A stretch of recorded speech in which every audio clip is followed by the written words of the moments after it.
infrastructure is crumbling this evening as the Nintenbyte podcast continues its unprecedented rise. In cities across the globe, fans are rioting. The Pentagon has issued a statement describing the Nintenbyte podcast network as a pixel-based prophecy. Some say the rise was foretold, others say it's just a really good podcast. We're talking twisted nipples, milk, and a sock puppet who doesn't talk. It's dangerous to go alone. Watch this. Welcome to the Nintenbyte podcast, bitch.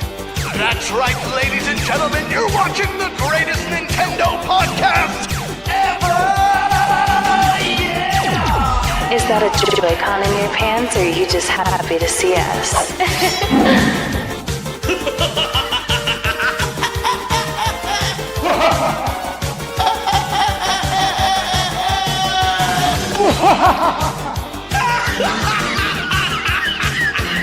Shut up! Now feel the power. Everyone, do you feel that? Oh my god, I feel it! I feel it too, Gamer. What is it? It's the power of our podcast, I feel it! This is rad, Nintenbyte. So rad. Power.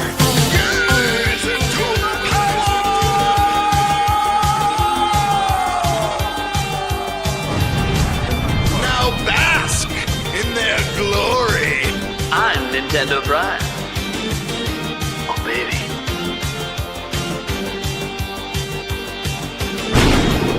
I'm Thunderstash.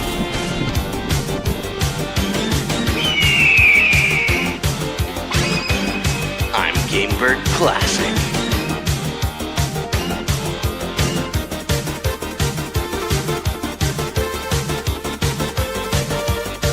Nintenbyte rules. Let's rock. Hey everyone, welcome to the Nintenbyte Podcast Season 3, Episode 32. As you can see here, we are missing one of the core four. This is our holiday special. We are missing one. I do have an update as to why he is not here. So let me read what he had sent to me. His 12-year-old son, Aiden, was airlifted to a special care unit and is in critical condition. What started as a flu spiked his sugar levels to over 700. He has been diagnosed with type 1 diabetes. He has major brain swelling and is not mentally aware at this time. He has shown some improvements from some treatments, but not with the swelling. Please keep him in your prayers. Further updates will only be provided if and when he recovers. Thank you. So yeah, just keep them in your prayers and everything like that. So we are now on episode 32. Happy holidays, everyone. Let's go around and introduce people. Gamebird. Happy holidays, everyone. Merry Christmas. Happy New Year. Happy to be here. Thoughts and prayers to Nintendo Prime and his family. I know we're all sad he can't be here tonight, but we're gonna keep it with the spirit of the season and have some fun with you guys. And I'm just happy to be here. Thunderstash.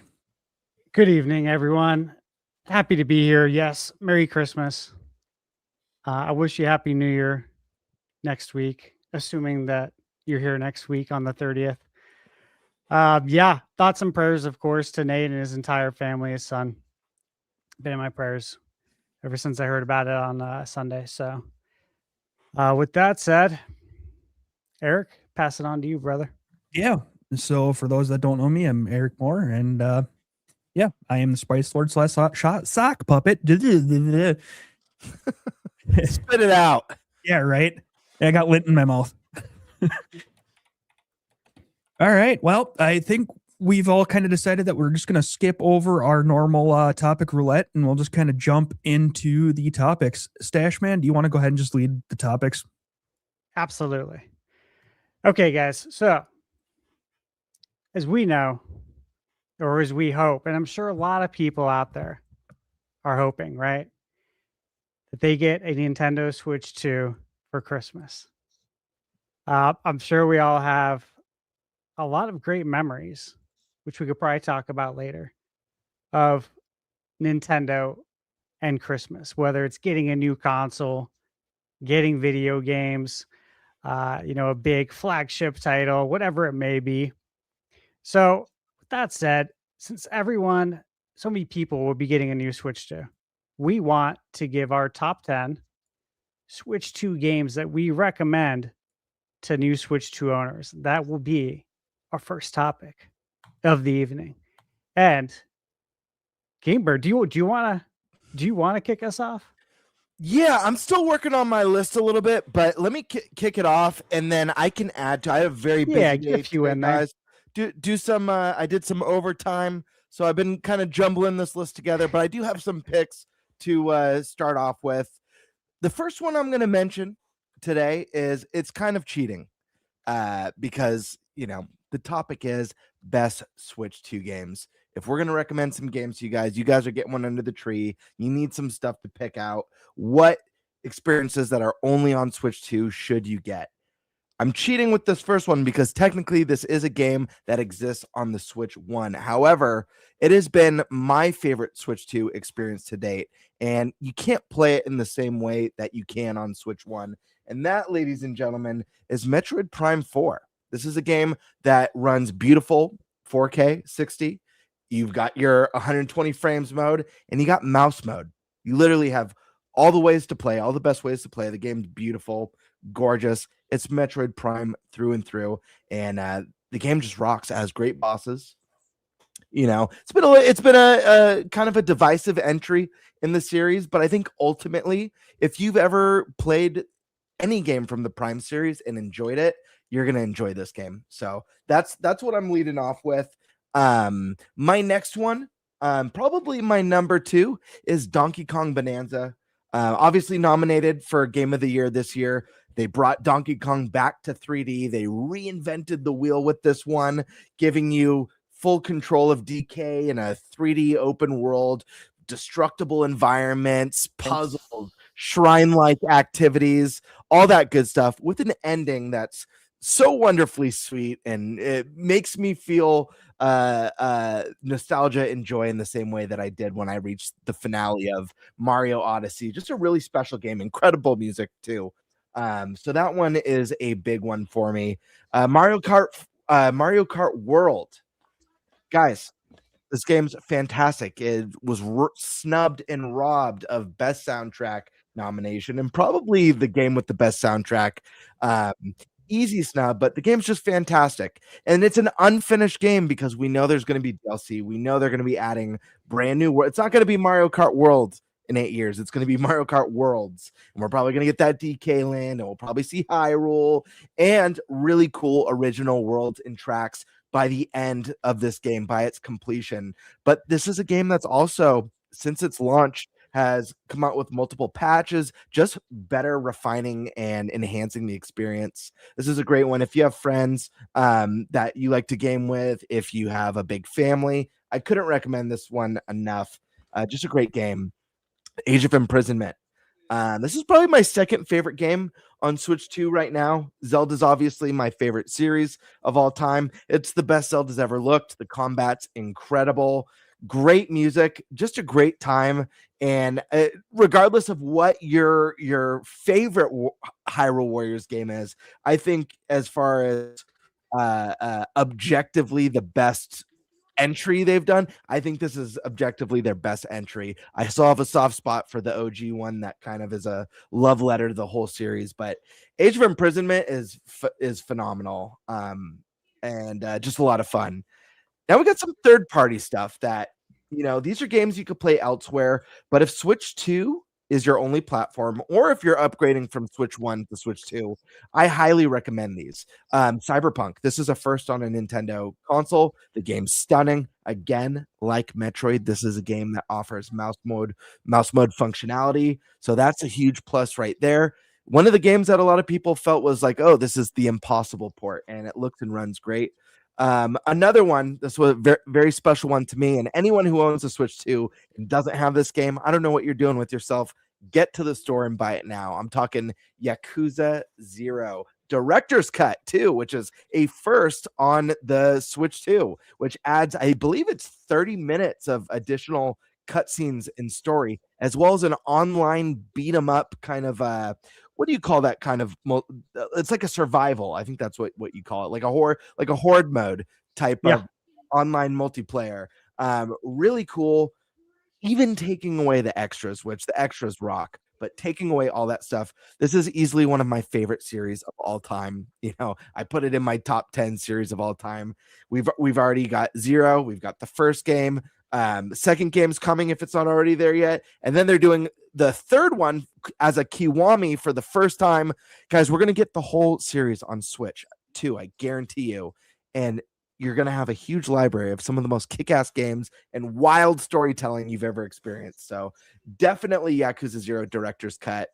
Next one on the list, this one that is one that I haven't currently played, but I think this might be more of the impossible port than Cyberpunk, and that's Assassin's Creed Shadows.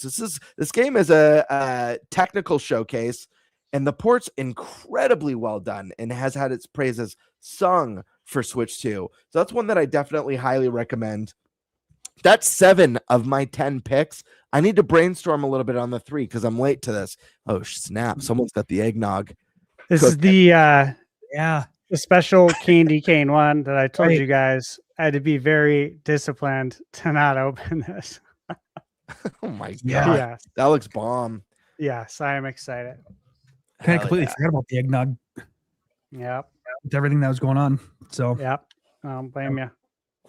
If someone wants to jump in now, I need to pick 3 more games, and I'm gonna kind of brainstorm, look at what I've got, and throw some 2 together. But I know there's some stuff out there on Switch 2 that I just haven't. I've never even played Dragon Drive.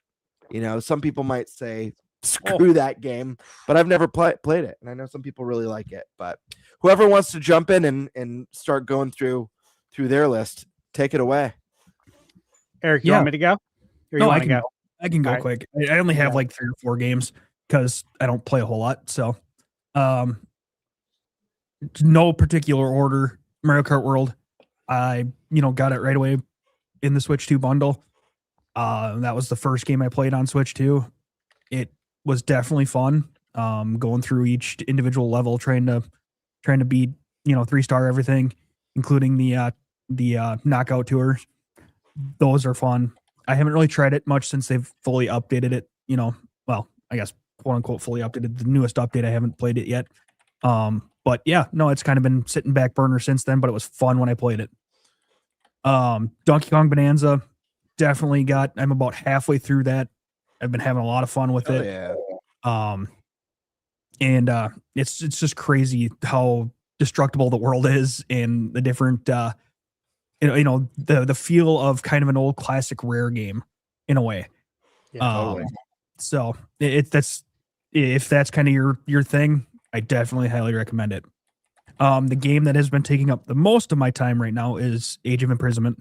I'm trying to get all of the kind of specials unlocked where they learn all their things, The combos and stuff like all that. the combos and things like that. That's kind of what I'm working on right now. I think I'm in end of chapter 4, beginning of chapter 5, somewhere in that area. So getting there. But having a blast with it. Then again, I like Warriors games, so there is that. I'm trying to think if there's anything else that I've played really within Switch 2 exclusives. Just looking here. Age of Imprisonment. I'm pretty sure that's pretty much all I've. Sorry, Kirby Air Riders. I played the demo at PAX. That was a hell of a lot of fun. So I definitely highly recommend. I never played the original, so it doesn't really matter if you played the original or not. It's still fun. So yeah, I think that's all the Switch 2 exclusive games that I've played. So that's the only ones I can really recommend. Okay. I like those. Those are all great picks. I can agree with that for sure. And just to let everyone know as well, our next topic after this is going to be our top 10 Switch 1 games that are better on Switch 2. Okay. And there might be a little overlap here and there with some of our picks, but these are the games that are for people to try out on Switch 2. Obviously, it's going to be a better experience. And hey, you might actually have these games already, and now they play better on Switch 2, and you don't have to go to the store and spend any money because you already have these games. So, just a heads up, if you're given any suggestions in chat, keep in mind we might be holding some of those picks for the next topic. All right. So, with that said, go ahead. Stash, I hate to be this guy. Can I just finish my list real quick? I just need 3 more. Is that okay? Be that guy, man. Be okay. Sorry. I've got 3 games. One of them I can't believe I forgot to put on because it's one that I argued about on this podcast when I think we were doing some sort of like a ranking. I forget what we were doing, some sort of a tier ranking, and I got ticked. Bravely Default, the special edition. This is a game that got remastered for Switch. This was one of the best 3DS RPGs. This game is fantastic. Another game Eric mentioned, Kirby Air Riders. I don't own it yet personally. This might be one that's under the Christmas tree for the family, but this game was incredible. It blew my mind at I almost said E3 at PAX West. I wasn't expecting that, especially understanding this is a game that uses one button. It felt like I had no history with the first game. I was already in love with Mario Kart World. I didn't really see a reason to have this one, at least this year. And my experience going hands-on really, really changed that. The game was very impressive. I couldn't believe the high-octane nature of it, how fast and explosive the game felt, as well as how complicated. For a game that doesn't let you drive off the edge and only uses one button, there is a skill level there. I didn't know what I was doing at first. I was bouncing off walls and flying in the wrong direction. I'm like, I got to practice on this. So that one was quite impressive. And then the last one that I want to add to the list, and I believe this game wasn't on Switch 1, but this is a game that was also heavily nominated this year and also offers mouse mode, another benefit of the Switch 2, and that's Split Fiction. That's a good pick. That didn't come to Switch 1, right? Am I mistaken? No, it didn't. It can't even. Yeah. It wouldn't even be able to run. Right. There you go. That's my 10, and I stand by them. Okay. I like those. Those are all good picks. We had a nice wide variety here. Obviously, I have some overlap, but I also have some different picks. So this will be good. And I think the pricing is kind of spread out as well. All right. I have to go with these. Now, there are Switch 1 versions of these games. Okay. However, these Switch 2 versions, to me, are the fully realized versions of these games. And it does cost money if you want to upgrade to the Switch 2 version. Unless you have Nintendo Switch Online plus expansion pack. And that's The Legend of Zelda, Breath of the Wild, and Tears of the Kingdom. So again, like we said, some of these might overlap a little bit, but they do have their own Switch 2 SKUs, which is important. Look, guys, these were just ranked, and for whatever value you give to IGN, right? They do some nice lists. They are fun to talk about. Obviously, we discussed it here on the podcast, but they did rank Breath of the Wild and Tears of the Kingdom. If I recall, was it the 2 best Nintendo games? Yep, that was the 2 and 1. Wild. And it's hard to argue. Okay, it's hard to argue. But the way they perform on Switch 2 is insane. When I went to the Switch 2 experience and played these, I captured my footage the best that I could in HDR, uploaded it to YouTube to try and get the best quality possible. But it was still hard for me to illustrate how great it looked in person. And if you guys remember, I was mentioning to all of you, everyone in chat, Bird, Eric, obviously Nate, I was telling you guys that it's night and day difference on Switch 2 with the higher resolution, 60 FPS, the HDR. It's absolutely stunning. So if you've never played these games, you got to play them. And even for me, when I do have an opening in the schedule, I do want to return to Breath of the Wild because I haven't beat it since it came out in March. I think I beat it probably the end of March, early April 2017. So it's been a very long time, and it's time for a return. All right, so those are my first two. Of course, you got to go with Donkey Kong Bonanza. Look, again, this was another game I played at the Switch 2 experience. I got a lot of BS comments on my video on YouTube saying like the game doesn't look good, and the frame rate looks really bad, and this looks really bad, and I'm like, no, this is all false. Like all of it. And I even said that in the video. Like it's just crazy to me. And then of course it came out. We got that direct that changed everybody's mind. And then the rest is history, right?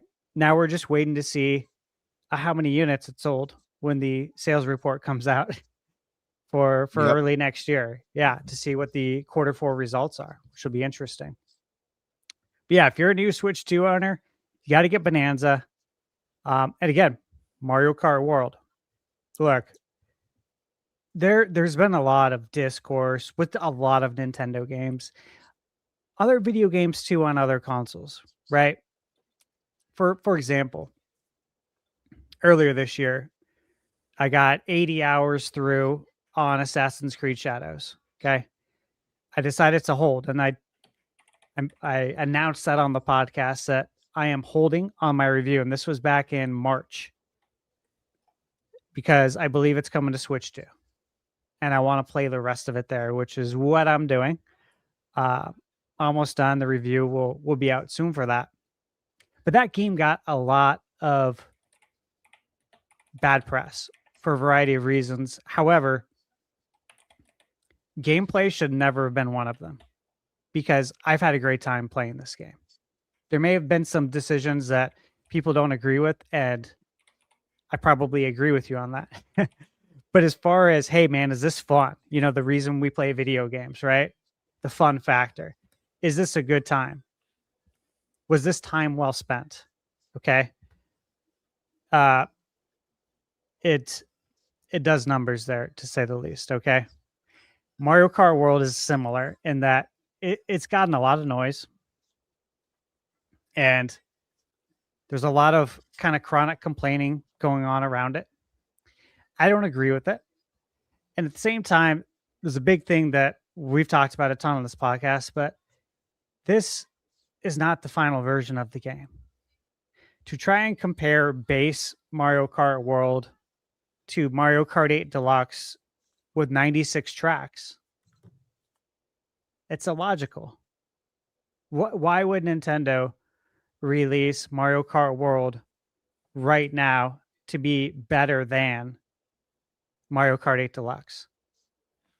It makes no sense at all. Yeah, it's literally a roadmap.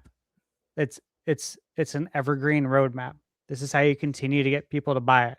Continue to get people to buy that bundle that is going to show its face again next year.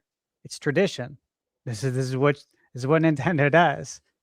It doesn't take much guesswork.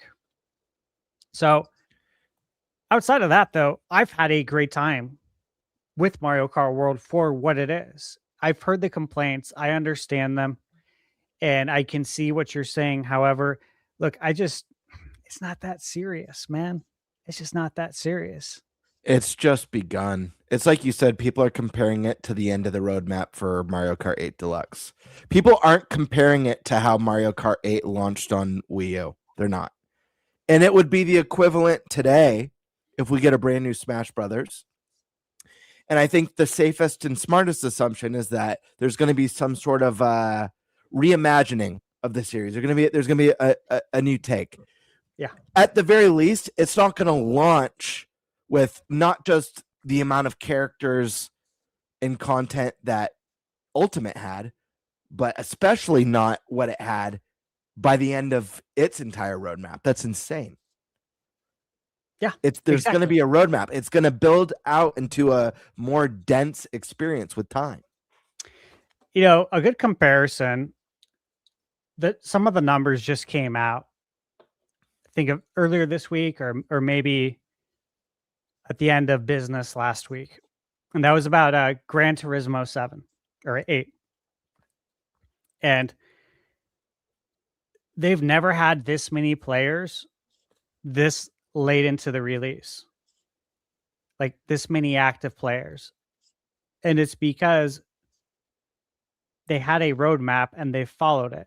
They've continued to sprinkle new content into the game to keep people returning to the game since it's been released. This is not something that they traditionally did in the past. The game eventually became complete. It's very similar to like a live service model, but for a racing game without all the gotcha stuff. I mean, sure, there's ways to spend real money in the game after you've bought it.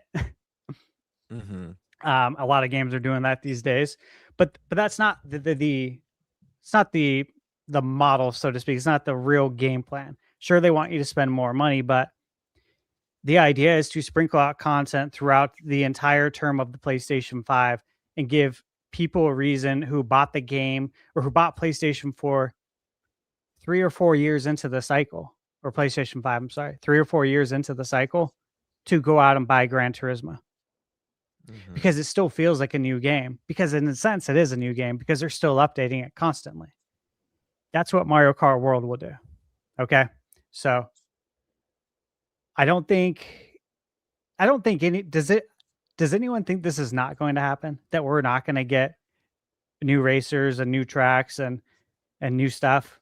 Does anyone think this is the final game? I mean, that would be a very shocking turn of events if this was it. Yeah, it would. That would be very shocking and would make no sense from Nintendo's standpoint, like at all. Yeah. Because those DLCs that they do for Mario Kart, not only are they fantastic and enhance the experience, and I mean, man, looking back at like the cost and stuff and how much you got, how one of the best DLCs ever, period. Each one. Absolutely. Fantastic. But also from a business standpoint, you're just leaving money on the table for no reason. This game's going to be updated over the course of the next 7 to 8 years. I guarantee you. Yeah. And look, that's exactly what I'm expecting, guys, is that this is just going to continue to get updates.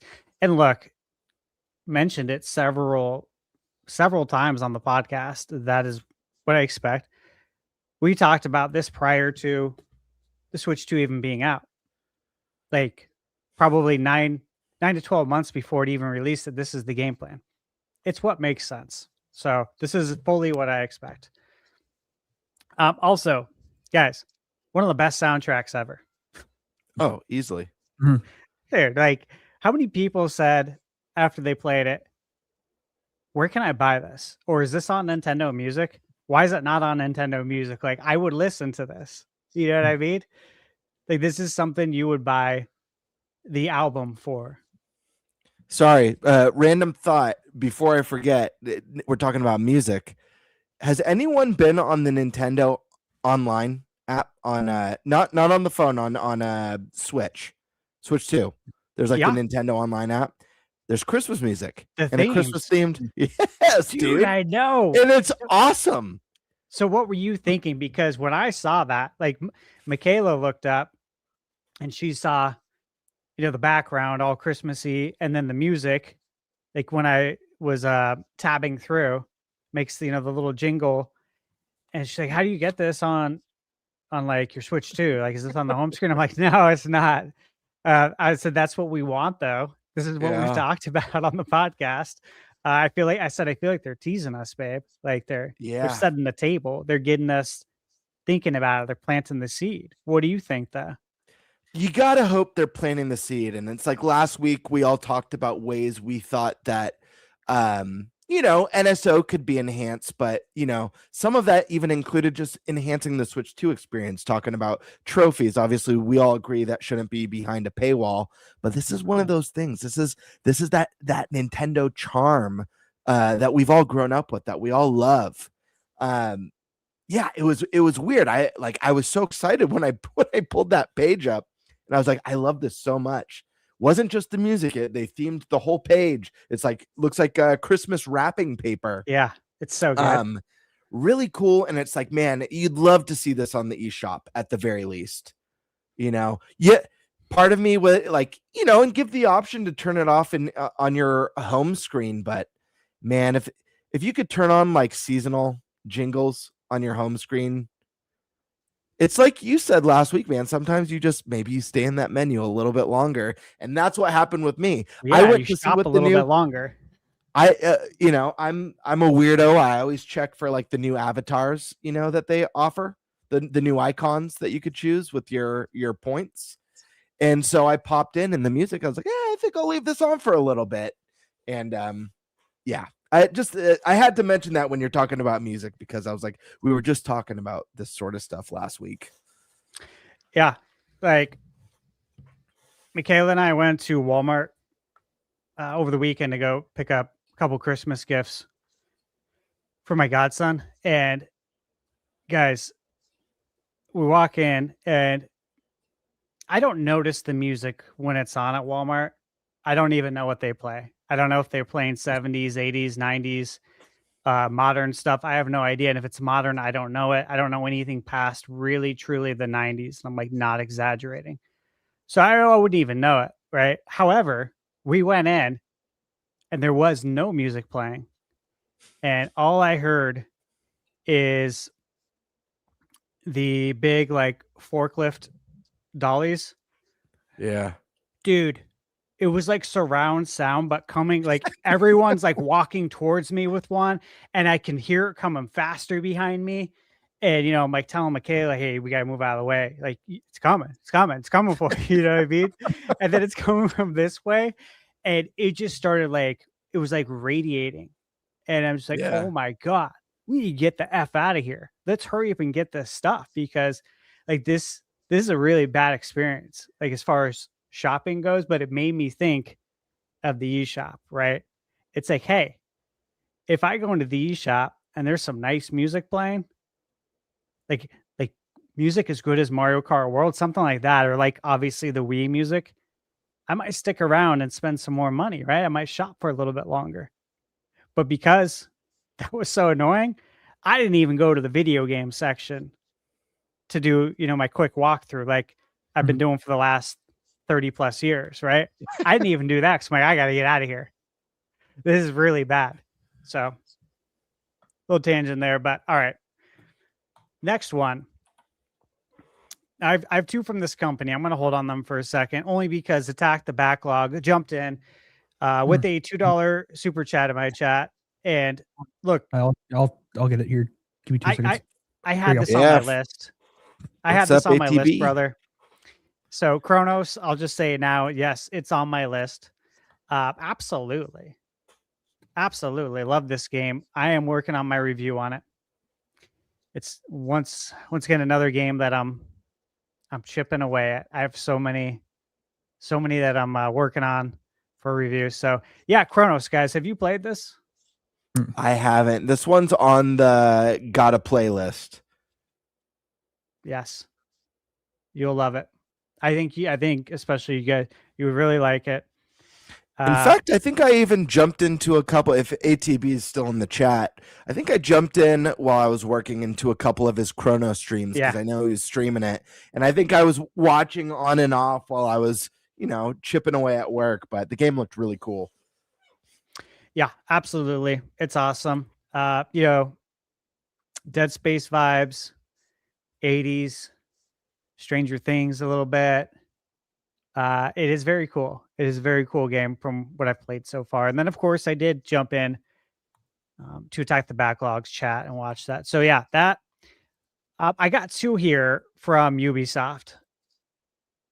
I'm surprised you guys didn't mention Star Wars Outlaws or Assassin's Creed Shadows, only because these games are like. I mentioned Shadows. Okay, they're like the flagships for what a third party can do on Switch 2, along with, of course, another game that I gotta mention Cyberpunk. Yep. I mean, absolute banger on Switch too. But look, these are games again that Star Wars Outlaws had some controversy going into the game. And then it didn't help that during launch weekend, for like everybody who pre-ordered this game, there was a bug. And so like all the pre-order people got the game early access, like 3 or 4 days early. Mm-hmm. Then the day one patch comes out and you have to download it. Like you can't start your game without it. So people downloaded the patch and it erased their save. So that early access that they paid to get, so they could have spent 40 hours and then kissed it goodbye. Ooh. So so between some of the other stuff I won't even talk about going into the release, and then that happened too, it was obviously a compounding effect. Now time has passed. There's been a DLC. Things have been ironed out. Obviously, we all got to play it at PAX at the Nintendo behind closed doors meeting. And look, this game just keeps getting better with each patch. And it doesn't have that stigma surrounding it anymore. And from what I've gathered, it's doing pretty damn good on Switch too. And again, the same thing with AC Shadows, right? It's been getting patches. It just had a patch on the 17th or 18th, I believe. I think they may have announced another one's already coming, but they're doing things to iron these games out. And as Switch 2 owners, we got these games after they kind of went through all that stuff on PS5 and Xbox Series. So when they ported it over, we kind of got the best version of what they worked on there, but for a Switch 2 version. So of course, I don't mean best version like best graphics and best frame rate, but the most bug-free, you could say, version. And so I think we made out pretty well there. Another one is Fast Fusion. Good pick. Yeah, dude, this game's so good. I had so much fun playing it because, well, like, first off, this game did a very good job taking advantage of the Switch 2 hardware. There's 120 frames, 4K. I think there's 4 or 5 graphic modes that you can choose from. And I like all of them except for the 30 frames. Everything that's 60 or 120 is awesome. The graphics look beautiful. The only way you're gonna see, like, I don't know, things that don't look great is if you pause the game. Like, it's so fast that you don't see this stuff. You know what I mean? Like some of the things that folks focus on, it's like I don't even see that when I'm playing. We're going 120 frames per second, man. We're not looking at that. Dude, we're just trying to stay on the track.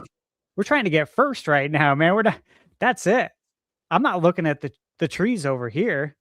I gotta keep my eyes on the road. Otherwise, we're gonna crash this car. Right? Yep. So that game I reviewed on my channel. You guys get this for $14.99. And it already has free DLC. That's free updates. It has more tracks that were free. Like, I don't understand personally why they're being so generous. I really don't. I appreciate it, but it's like you could have charged more, and I think people would have paid. But yeah, it's like Silk Song. You could have charged more, but haven't they sold like 6 million copies? Yeah, they're set for life. Their families are too. It's a small team. They're set for life, man, which is awesome. All right, couple more. Stash, real quick. Yeah. I want to get this one in here too. Tag the Backlog says, how to me. Happy Christmas to you all, Mr. Stash, Gamebird, and Eric. So, Merry Christmas, brother. Thank you, brother. Merry Christmas. Okay. I'm going to save a few of these for our next one, but let me say, I mean, I do look, I know Prime is on Switch 1. Okay. I know it is. But Prime on Switch 2 is absolutely gorgeous. Like, I had so much fun playing this game on the projector in 4K 60. I tested out 1080, 120. That's also what I played at the Switch 2 experience. It's great. I just don't feel like this game requires 120. Right. I also haven't really experienced a lot of games where I'm like, I need that extra 60 frames. I don't know about you guys, but I'd have to look. Like, Star Wars Dark Forces remastered on PS5. I played that at 120 frames. That made a difference, but that is also an old game being remastered. And something about it made it feel so much smoother. But I think when we're talking like modern games, modern tech, I just don't know. I don't know how much it's needed. Yeah, I think I'm too old to I'm getting too old. My reflexes are too slow, or my brain is too slow to notice the difference. But like you said, I think it's great that Prime offers it. Prime doesn't feel like the kind of game that needs it. Really, when I think of a game that would benefit from it, it's something that you need very snappy, quick reflexes, something maybe more competitive, where you're really going to feel the difference. Whereas Prime it's not that kind of a game. Yes, there's intense battles in it and intense boss fights in it, but really the game is paced very slowly. It's about discovery and wonder and exploration and puzzle solving. It's not that kind of shooter. So yeah, completely agree, man. Yeah, it's not a competitive shooter. If there was like a online multiplayer, sure. I would play that at 120 because I'd want to make sure that I'm not at a disadvantage in any way, shape, or form, right? I think we would all probably want to do that. All right, so I think it's my last pick. It's going to be an unconventional pick, okay? But it has to be said because this is only available on Nintendo Switch 2. And that is the NSO expansion pack. It's $50 for the entire year, and you get Nintendo GameCube games. They're only available on Switch 2. They're not on Switch 1. It's a Switch 2 exclusive. Yeah. And, I was going through the games for something I'm working on, right? And it's like, we have Wind Waker. Doesn't need any sort of introduction, right? F-Zero GX looks really good. One thing that I was very excited about during the Switch 2 Direct was when they said all of these games will run at a higher resolution than their base games. I'm like, this is exactly what I wanted. This is what I predicted, several months ago, that these they'd perform better at a higher resolution. And sure enough, they are. I don't know how they do it. I don't need to know. I'm the consumer. I'm just here to enjoy it, right? But you got F-Zero GX, which, God, that game looks stunning. And look, I love F-Zero 99, which is another benefit of the Nintendo Switch Online. I love it. Honestly, whenever I need to log in to get points on Switch 2 where I got to play an online game, there's other games I could play, but I'm like, all right, yeah, I'll boot up F-Zero. And I feel like I'm going to play for maybe one race just so I can collect my coins, right? And buy something from the Nintendo shop. But what ends up happening is I end up playing it longer because it is a really fun time. But GX, man, it's the real deal. It still looks gorgeous today. You got Soul Calibur too, which when I bought Dreamcast when it came out, I bought Soul Calibur. And when I played that, I'm like, this is the best fighting game I've ever played. And that's as someone who grew up playing, of course, Mortal Kombat, Street Fighter, played all the games leading up to it. And I played Soul Calibur. I'm like, dude, this game is so good. The soundtrack was so good. The gameplay. So to have Soul Calibur 2 with Link, right? Because the GameCube version was the best version. It wasn't the Xbox one with Spawn. And PlayStation had, who was it? Was it someone from Tekken? If I It recall. was, yeah, it was Heihachi. Is that right? Yeah, I think so. Yeah. All right, so those were the games we got to start with, right? Since then, we've gotten Super Mario Strikers, which you can play online now. To me, this is such a novelty that we can play games that didn't have the internet growing up. The fact that I can play Nintendo 64 games online now, online multiplayer. Like the internet was just coming out in 1996. Like 95 was like kind of when AOL was pretty much brand new, right? From what I remember. And so to be able to go back and play these games with online, just I think breathes new life into them. So we got Strikers. Then we got what? Luigi's Mansion. Yep. Finally. Got Chibi Robo. Great and game. again, that was a game that when it was being previewed back in the day, I knew it was going to be a great game, and I knew it was going to be severely underappreciated, and that one day this is one of those games that people will look back on and be like, this was a good game if they ever played it. Thanks to the NSO GameCube, it's not a great risk now to re-release it. It's only a benefit to people, right? Because you're not going out to the store to buy this game. That would be the risk. You already have the NSO expansion pack membership. So this is a bonus to you. Go play it, try it. If you don't like it, no big deal. But chances are, if you play it, you're probably going to like it. And so that's kind of cool. And then, of course, we got Wario World. We know that Mario Sunshine's on the way. Pokemon Coliseum, Pokemon XD, Gale of Darkness, and then Fire Emblem Path of Radiance. Those are the ones that were previewed. But guys, I mean, we know there's so much more coming. Wave Race Blue Storm with higher resolution. Can't wait. Cannot wait. So this is, I have to include this as a game for everyone to get, because you get more games out of it. Like if you spent 50 now, by the time 12/23 2026 rolls around, I mean, how many more games do you think we're going to have on GameCube NSO?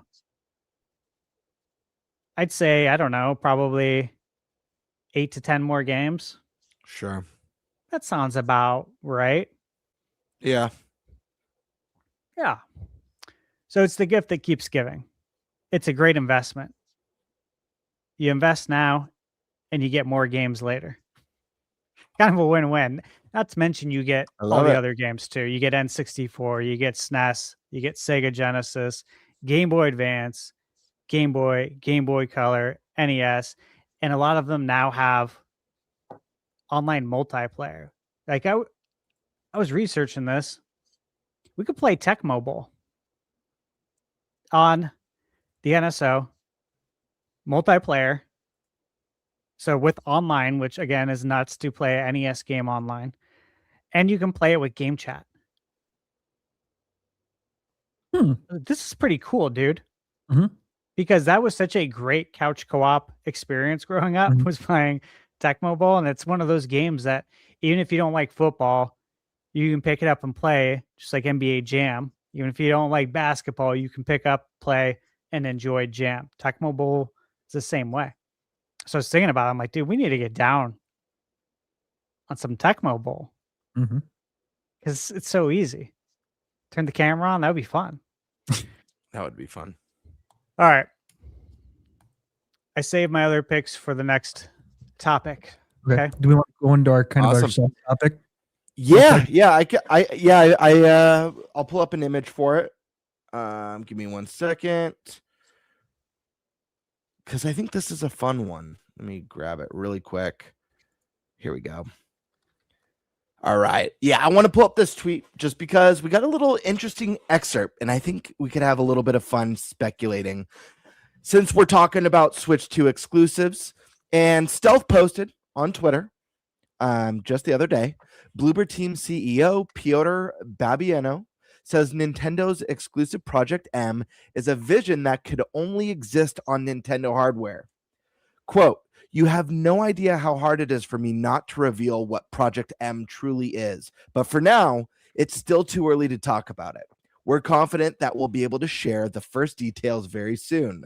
What I can say is this: fans of Resident Evil, Silent Hill, Limbo, Eternal Darkness will immediately feel at home. That said, Project M introduces a bold twist, one that no horror game has ever explored before. This is a vision that could only exist on Nintendo hardware." This is not only is this a very exciting tweet, Bloober's been crushing it lately, by the way. Yeah. But I find the end of this tweet really interesting, and I'd love to get your guys' perspective, because he says this is a vision that could only exist on Nintendo hardware.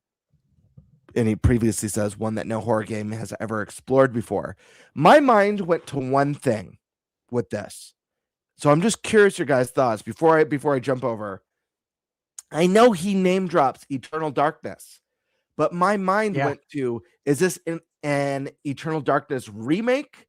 Because that line, "this is a vision that could only exist on Nintendo hardware," that to me says the trademarked sanity system that we've never gotten in a game because that system can only exist on Nintendo hardware.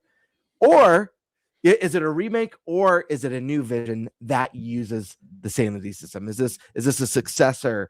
And I know we almost got one. There was that crowd-funded successor that ultimately didn't pan out. But what are your guys' thoughts when you see something like this or hear something like this? What kind of project do you think it could be? What do you think he means by no other horror game has explored this before, and this is a vision that can only exist on Nintendo hardware? My mind goes to, like I said, Eternal Darkness. But curious your guys' thoughts.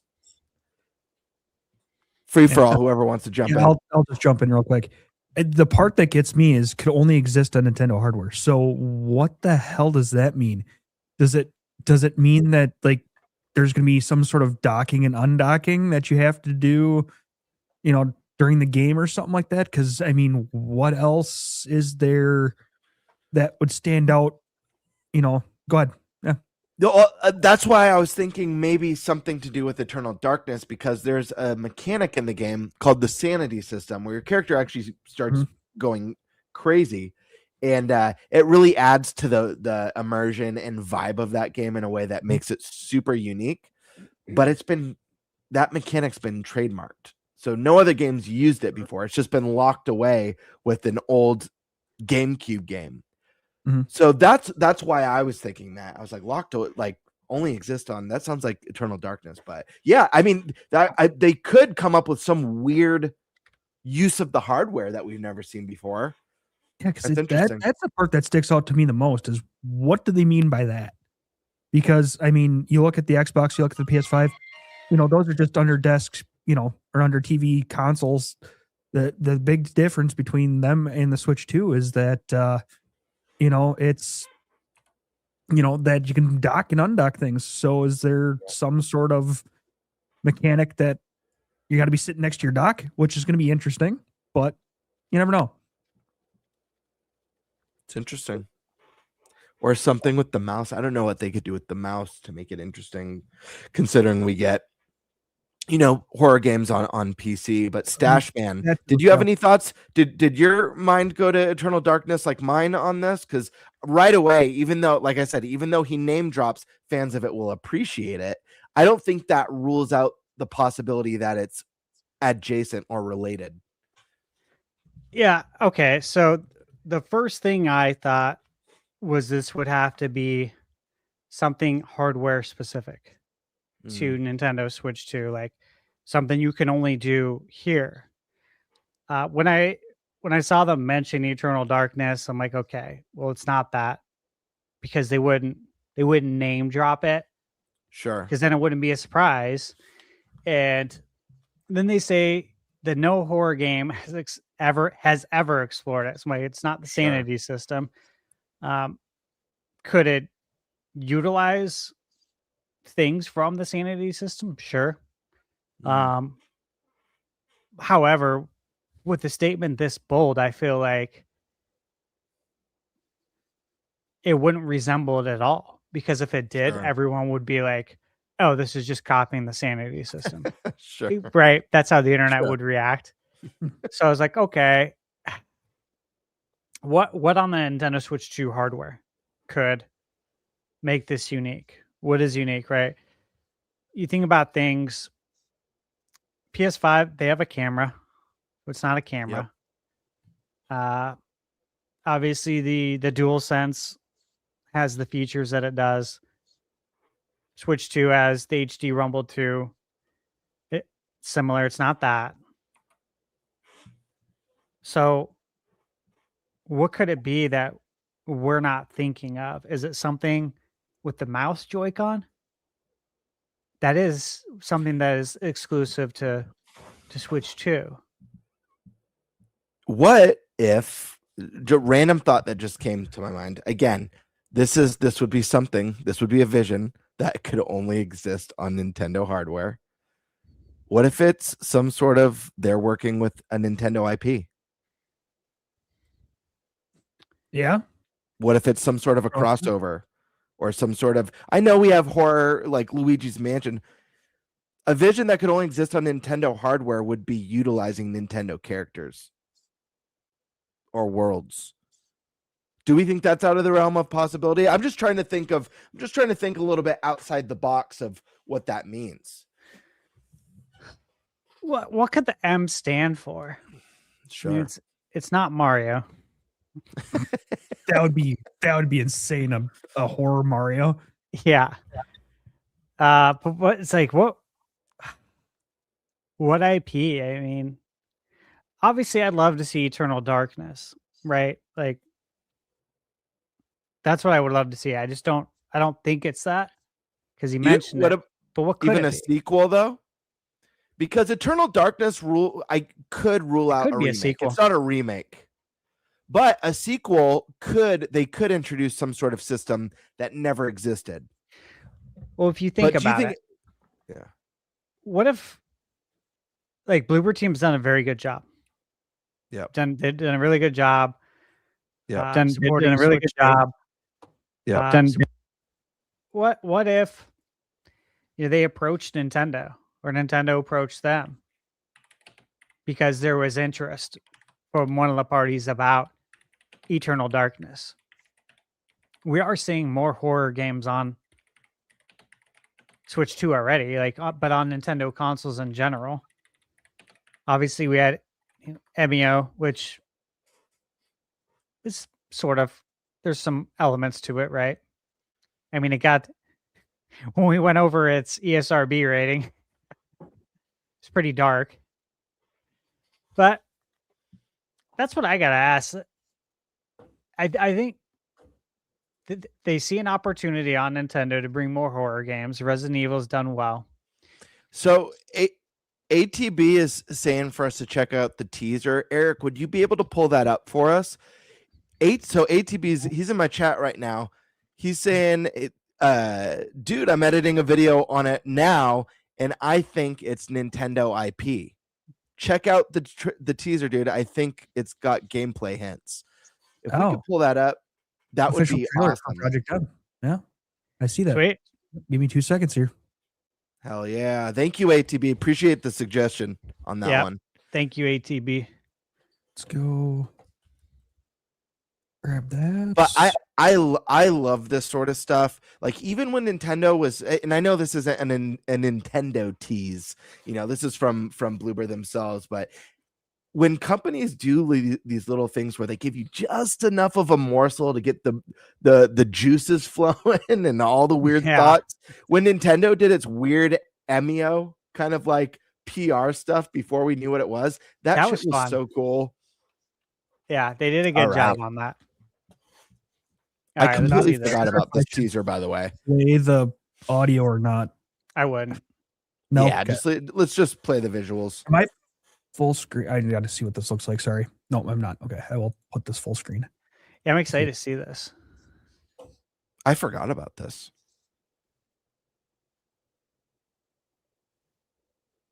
For people listening, it's going through the trailer. Right. Right. The trailer. Oh, Yeah, right. Cue the crickets. The only other thing I could think of too would be using game chat too. Yeah. What in the heck? Random cube? Interesting. What the giant explosion? Okay. Changed into a different person? What the hell is going on here? If I could read Japanese, that'd be great. Interesting.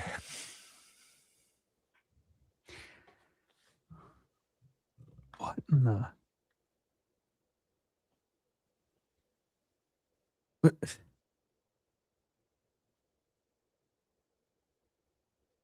Okay. Fist fight. Oh god. That's I completely interesting forgot right about there. this. Oh, well, you could choose whether to fist fight or gunfight or something different. Yeah. Yeah. That reminded me of like a Quantic Dream game Same. a little bit. Same. Yeah, like Detroit Become Human. Yeah. Love that game.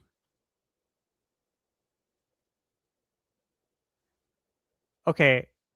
Do you think this is actual gameplay where it goes? No, probably not. I think that's gameplay. Where it went split screen? Oh, maybe not. Maybe not. Man. This is What? interesting. And then What, earlier they had something that looked like a skill tree of decisions you could make. It was like branching off. This looks like this to me. Go ahead. Oh, I was just gonna say this does look so much to me like a Quantic Dream type game. Well, which I love. I love Quantic Dream. Heavy Rain is one of my favorite. Yeah. I really like Detroit Become Human. I did That- get yeah, I got that the one too. platinum on that because I enjoyed it so much. Well, graphically this looks really good. Yeah, At right. the beginning of the It's trailer, beautiful. I was looking pretty hard to see if that was real or if it was a video game. Yeah, I mean, it almost looked like a Nintendo Direct right away. Yeah. I'm gonna have to watch it with audio because I feel like maybe yeah, right. Yeah. I just don't know if they're gonna hit this with a copyright claim or anything like that. So that's why I just didn't want to, test it. And so so ATV says that's not the one. oh, that's not the one. Okay. I'm not sure. Unreal. Hey, dude. Yeah, right. It's from their side studio, Broken Mirror Games. Okay. That was okay. So we may not have watched the right thing. Crud. I'm not sure. Well, I'll see if I can figure this out.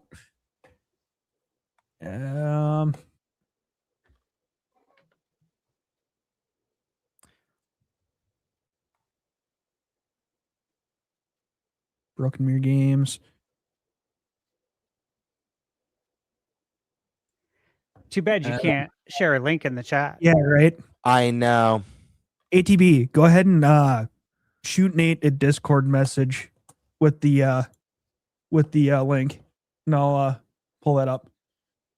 Yeah, I wanna see the one he's talking about. Or send it to Stash or Gamebird. That actually might be easier. Yeah, send it to DM me with it if you want. So yeah, I want to check that out. Okay, so we'll take a look at that, I guess, when it comes up. In the meantime, yeah. One more kind of that fits our kind of half, subtopic. Sorry. Yeah, he was yelling at you in my chat saying, "Yes, that's it. Scroll down." Oh well, crap. We're all good. Yeah. So, Mistake says, "Merry Christmas. If you were only able to recommend one Switch 2 game, you absolutely have to have from this year, regardless of first or third party, AAA or indie, what would it be?" oof. First off, thank That's a you. tough one. Thank you, Thank Steak. you, Steak. Looks like Steak did the same thing as well on Bird's channel too. I'm guessing. Thank you, brother. Appreciate you always. Oops. Ooh, one game. I mean, That's really hard. it's what if we can say get the Switch 2 bundled with Mario Kart and then buy Donkey Kong Bonanza. Yes. I like that That's idea. what I would say, because then you're covering some bases here, right? You got your major replay value. DK Bonanza also has a lot of replay value after you beat it. There's more things to do. You can 100% it. There's DLC now. I would say get the Mario Kart bundle and buy DK Bonanza. Final answer. That's a good one. Yeah, because look, dude, it's an exclusive. If you could get more, I'd say other games, right? Like Prime. Definitely say get Prime. But yeah, DK Bonanza is where it's at. Okay. Yeah, I would agree. I would definitely agree. I'd say DK Bonanza or man, I think it really depends. I think DK Bonanza is a really safe one. If you live alone, I don't know that I'd say Mario Kart's the one.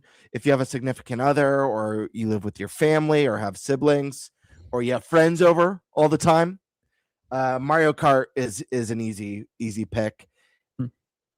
Guys, I got to be that guy who says, if I could, part of it, I just really want to promote this series, but I really think there's something in this game for everyone, and that's Yakuza 0. It's a beat 'em up that is heavily story driven, hundreds of mini games, so much fun, epic boss fights.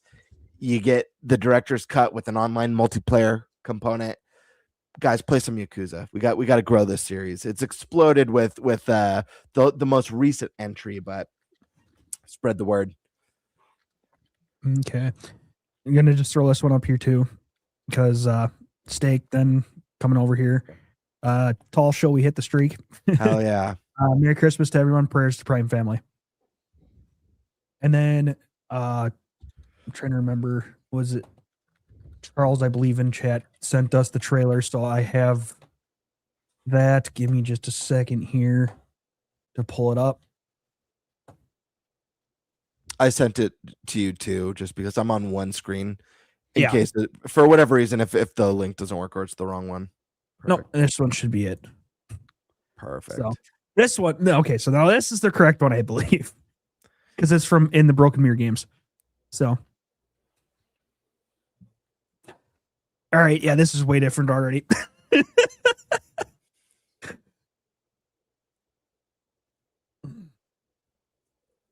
Got some string theory. Yeah, right. Looks like red and blue pill. Yep, I right. don't Yep. know. Oh, Okay, but no, now they're nope, gray. Never mind. What the? Okay. More strings. Yep. Yeah, red and Showing blue him. pill. Yeah, right. Yeah. Red and Red blue door. door, yeah. So choice. So this is going to be a choice-driven game. Yeah. Which is definitely a Quantic Dreams type game. Yep. Puppet.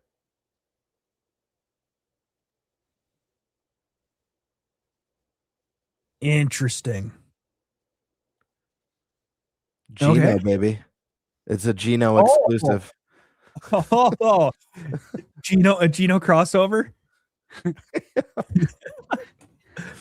Nate would hate it. or maybe he'd buy it just to oh crud. Just to beat Gino up. Yeah, just to punch him in the face. Dude, that was the oddest thing ever on the You're right. podcast. Yeah, it was. Great. I love it. All right. Anything? I think Interesting. that's pretty much it for the super chats that kind of touched on the Well, subtopics. guys, For the chat, homework, sound off in the comment section. Let us know your thoughts on what you think this might be. Any clues from those two trailers? What you think that new experience, the reason why it's only possible on a Nintendo hardware? Let us know.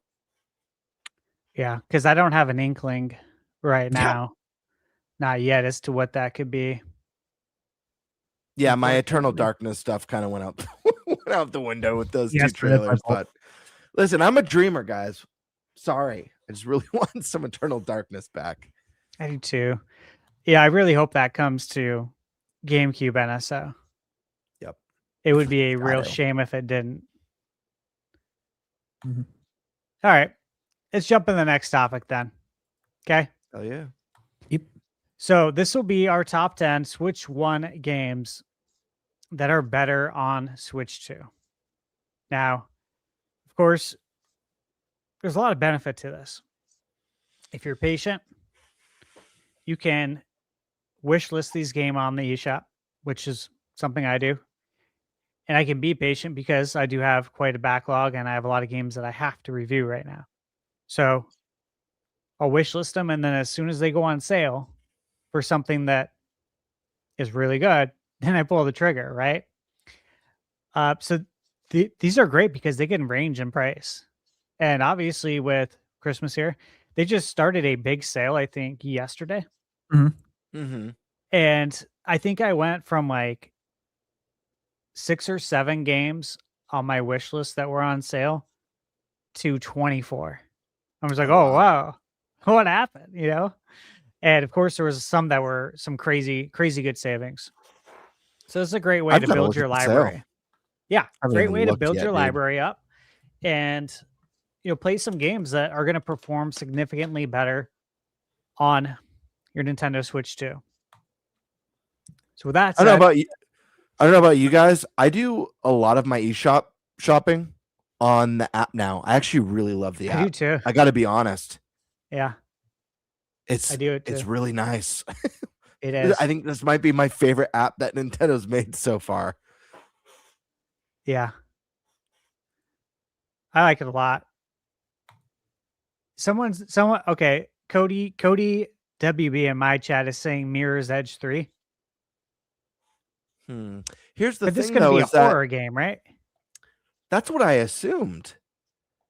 And the only possible on Nintendo hardware, I don't see the correlation with Mirror's Edge.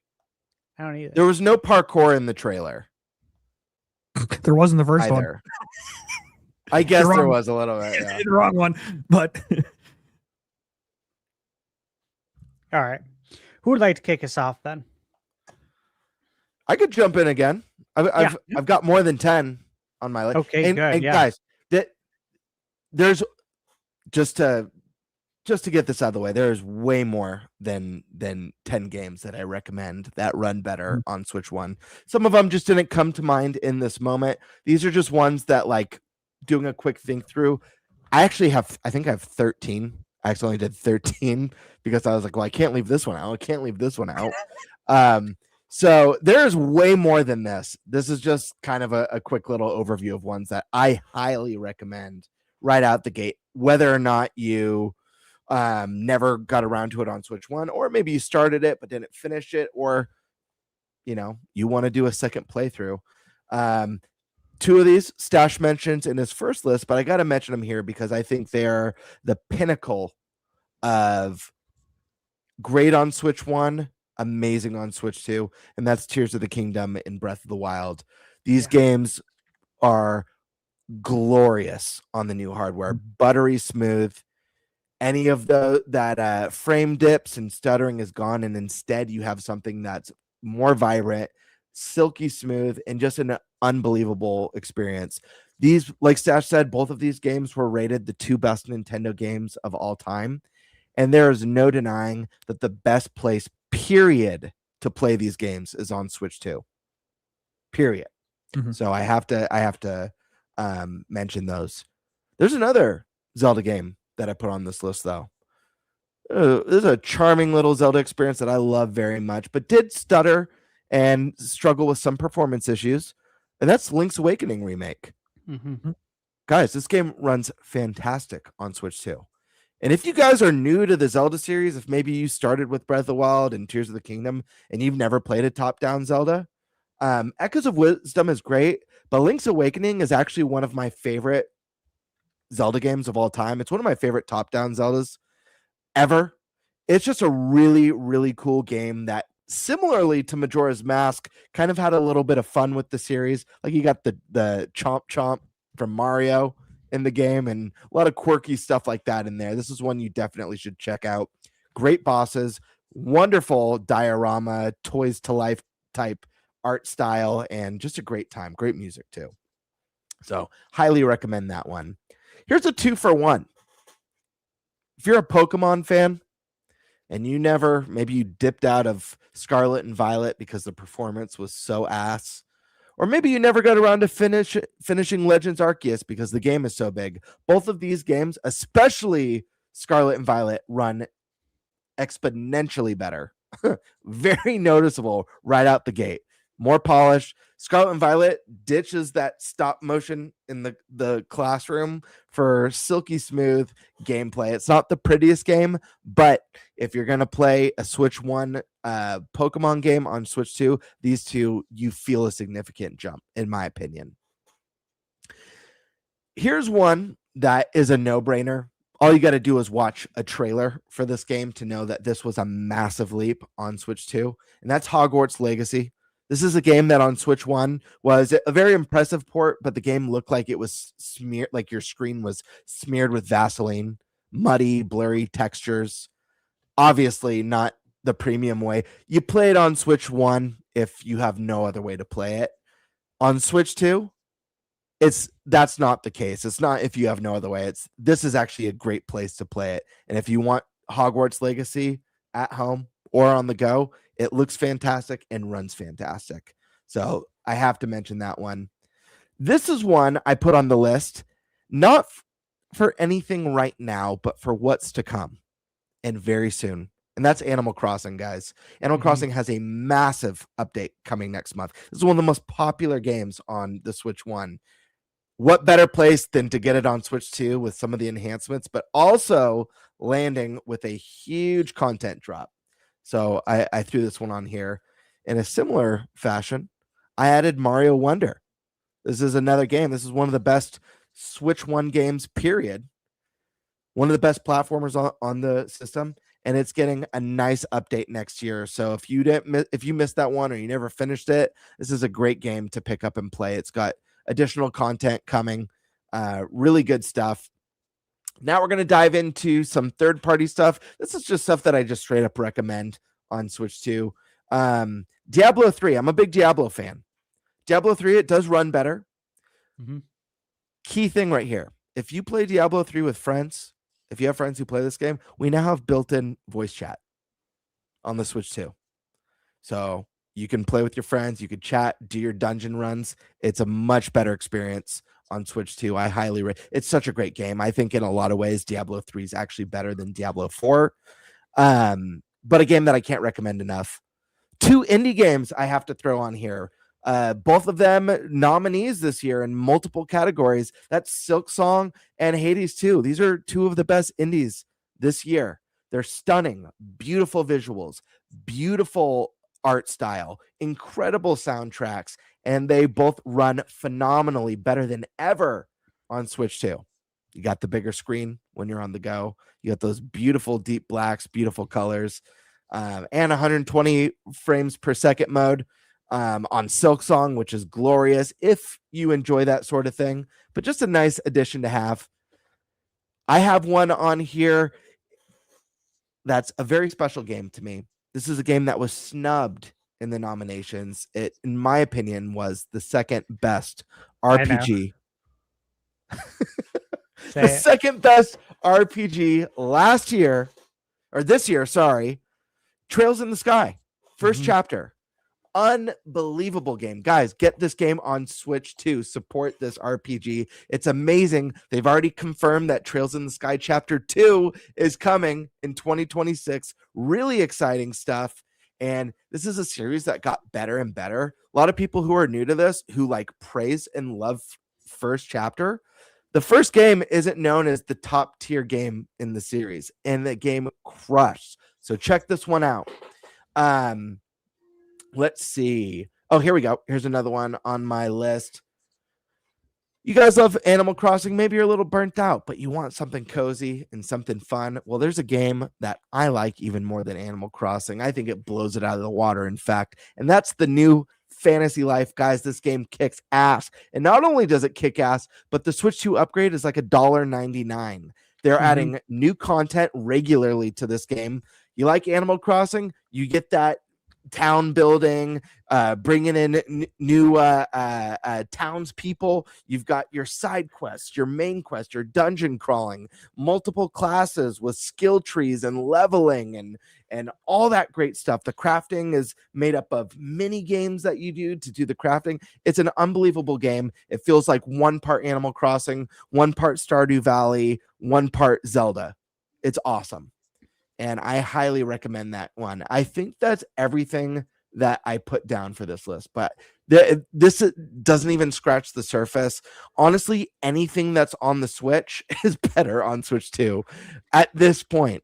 Even, we talk about, I think all of us added Age of Calamity to our best, Age of Imprisonment to our best Switch 2 experiences.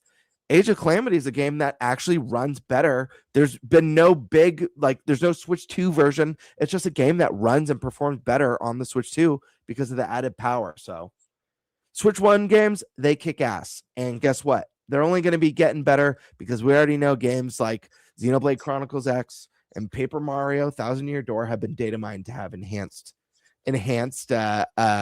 versions. So that's my list. Good list. No, Very comprehensive. I like it. Yeah. I can jump in here real quick. Yeah. I mean, the games that I've played are both, Breath of the Wild, Tears of the Kingdom. They run fantastic. Now I went back and replayed the final battle and Tears of the Kingdom. Oh my god, it's freaking awesome still. But even better now it's on Switch too. As for ones that I haven't played but have kind of read about a little bit, that I have but need to go back and still test them out, would be Kirby and the Forgotten Lands. They got that Switch 2 update. Yeah. As well as Legend of Zelda Echoes of Wisdom. I know there's some few things in there that would chug along. So I need to go back and kind of see. Actually, I think I need to finish that game still. I don't think I've actually finished that game. So that'll be on my list of games to go back and see how they perform now on Switch 2 versus Switch 1. And then finally, one of my really fun games that I enjoyed on Switch 1, the Plucky Squire apparently runs quite a bit better on the Switch 2 versus Switch 1. So yeah, I might have to go back and try that one again just to kind of, replay a little bit of it because, man, it was a fun game. Yep. Good picks, man. Yeah. Really good picks. All right. Man, I got a lot here. I'll go through them quick. Okay. Let's see. Trials of Mana is a game I tested out. That's running at 60 FPS now. Before it was 30. I love the Mana games. Big fan. And you can get it usually at a good deal. Once again, this is one you can get on sale. The Mario Rabbids Kingdom Battle, of course. That's when I have to go back and play again. Here's one. So Resident Evil 5, 6, Revelations 1 and 2 all run at 60 FPS now on Switch 2. They didn't before. So they're 30 frames on Switch 1. Those are really good ones to get. And again, they go on sale all the time. I think I saw them for under $10 each. And I think I've seen Revelations for possibly $4.99, I think, which is insane for the amount of content you're getting for these games too. Darksiders 1 and 3. Darksiders 2. Oh my gosh, It's great still 30. picks. Yeah, thanks, man. They're running at 60 now. I have, I have a master kind of list that I've worked on. I've been super busy though, so I've been able to work on them as much. But when it first came out, Switch 2, I was working on a lot of these, and those are great pickups right there. The Yeah, Ninja I Gaiden forgot Master about that Collection. series. They were 30 That's frames great. before, or one of them was 30. The other ones, I think there was two of them that aimed for 60 but didn't hit it. But they're all 60 now. And again, once again, these go on sale all the time. You mentioned Pokemon Scarlet and Violet. Completely agree. I agree with Echoes of Wisdom, Link's Awakening, Mario Odyssey, of course. If you've never played Mario Odyssey, definitely play it. It's 100% worth it. And, runs beautifully now. Mario Galaxy 1 and 2. That's a big one for me because that is a Switch 1 game. And it's in 4K on Switch 2. And it looks absolutely beautiful. Here's another one. Neo, The World Ends With You. Excellent game. This is a game that, for people who've played it, they love it. And they sing its praises, right? It's running 60 FPS now on Switch 2 and has better loading time. I think Hogwarts Legacy is an obvious one, but I'll throw it out there. Because that's like a night and day difference for Hogwarts Legacy. Mm-hmm. Here's a game that I had reviewed. Gamebird, you reviewed it as well. It's Ruffy and the Riverside. Yeah, great pick. It runs at 60 FPS on Switch 2 now. And it's quite enjoyable. That really helps. I hope we get a Ruffy too. I want to see the return of. I love that copy paste swap mechanic so much. I hope we get to revisit those characters in that world again. Me too, man. It was a lot of fun. Hopefully, a lot of people pre-ordered it through limited run, and they can take that money and put it into developing the next game, working on the next thing. Here's a game that I just reviewed, and I loved this game on Switch 1, but I was compelled to review it on Switch 2 because of the amount of DLC that it's got since I reviewed it, and because it's 4K 60 FPS now, and on Switch 1 it was 720p. It was quite the glow up, right? Mm-hmm. And on Switch 1 it didn't hit 60. It aimed for it, but it did have frame drops. However, the frame drops weren't a big deal, and I mentioned that in my review originally. But that's Teenage Mutant Ninja Turtles Splintered Fate Switch 2 edition. Excellent. The upgrade price is, I think, $2.49, just like Fantasy Life. It's one of those really generous upgrades that are super inexpensive. Yes, I see those turtles, man. What kind of what figures are those? Are those NECAs? They're NECA. Yeah, they're from the Bebop and Rocksteady are obviously from the 80s cartoon, but these are the live action NECA turtles. They're so realistic. They're so awesome.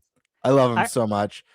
So I remember the first time I saw NECA figures was at Toys R Us when Toys R Us was still open, and they had like the boxes that came in where there was like a Velcro sticky on there, and you could open it up and like see inside.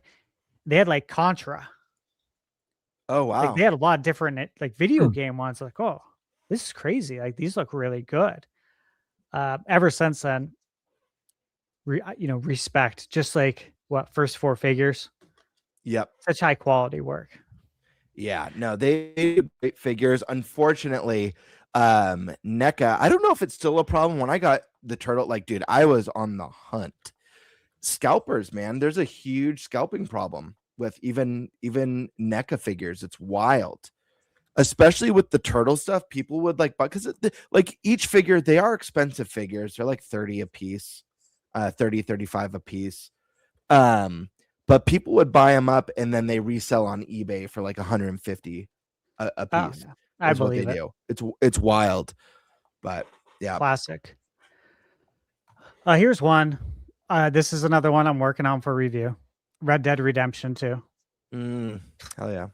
Or I'm sorry, Red Dead Redemption Switch 2. Not part 2. Part 2 is not out yet, but we know it's coming.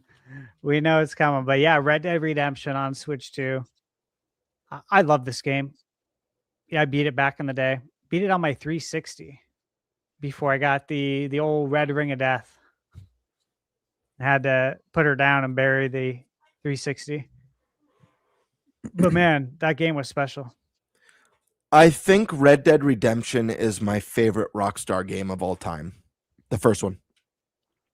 I love Yeah. it so much. I like it more than GTA. I do. I'm not controversial, I know, but I'm not a big GTA fan. I've liked one game in the series. Can you guess what one it is? Can anyone guess? Vice feel like- City. Yeah, Vice City. That's my favorite Vice- one too. Yeah, The soundtrack Vice City- is so good. dude, it's killer, man. In the setting of like Miami in the 80s with all the neon and Yeah, it's like Miami Vice. yeah, dude. I love Vice City so much, and I haven't cared for any GTA after that. It's just not my type of game. I understand the technical achievement and marvel of the series, but Red Dead Redemption, on the other hand, the first game, that game's so special to me. I love it. And what an ending. What a way to end Oh yeah. that adventure. Wild. That was wild. Yeah. That was a very special experience. I don't want to say what happened, but that was something I remember in detail today. And I beat this the year it came out. So what was it? When did it come out? 2000. Oh man. 7, 8, 9, somewhere in that area. 7, 8, or 9, I think. Mhm. But yeah, I remember the ending perfectly. Yeah. So yeah, that's a great one, guys. And again, you can pick up Red Dead on sale and then upgrade to the Switch 2 version. Final Fantasy Tactics. Got to give love to that. You can buy the Great Switch pick. 1 version and upgrade, or you can buy the Switch 2 version. Up to you. Switch 2 version's a key card. Switch 1 version's not. Again, or you can just buy it Just like digitally Dragon and just not Quest. even deal with any of it. But man, this game is so perfect for handheld play. Like, I absolutely love it. You can spend an insane amount of hours playing these games. Couple more. No Man's Sky. The ultimate comeback story. It Yep. just doesn't go away. Got a Switch 2 edition. Obviously, runs much better now. And here's one that's coming out soon. Michaela's looking forward to it. Obviously, you mentioned Animal Crossing, and she's looking forward to that. The other yeah. one she's looking forward to is Stardew Valley Switch 2 edition, which their Twitter account just teased that they have something they're going to be announcing soon. And of course, the last Nintendo Direct, Stardew Valley was in there for a Switch 2 edition. I have a feeling it actually might come this year, which I know we only have 8 days left, but I'm guessing it's going to come between now and New Year's. I think that's a great game for that time too, for that timing window. I think it's a good holiday game to cozy up to for the cozy gamers. And if they do that, I mean, hey, get your game out before Animal Crossing, because once Animal Crossing comes out, people might not pay attention, right? Mhm. It would be wise for them to strike now if they can, as far as that's concerned.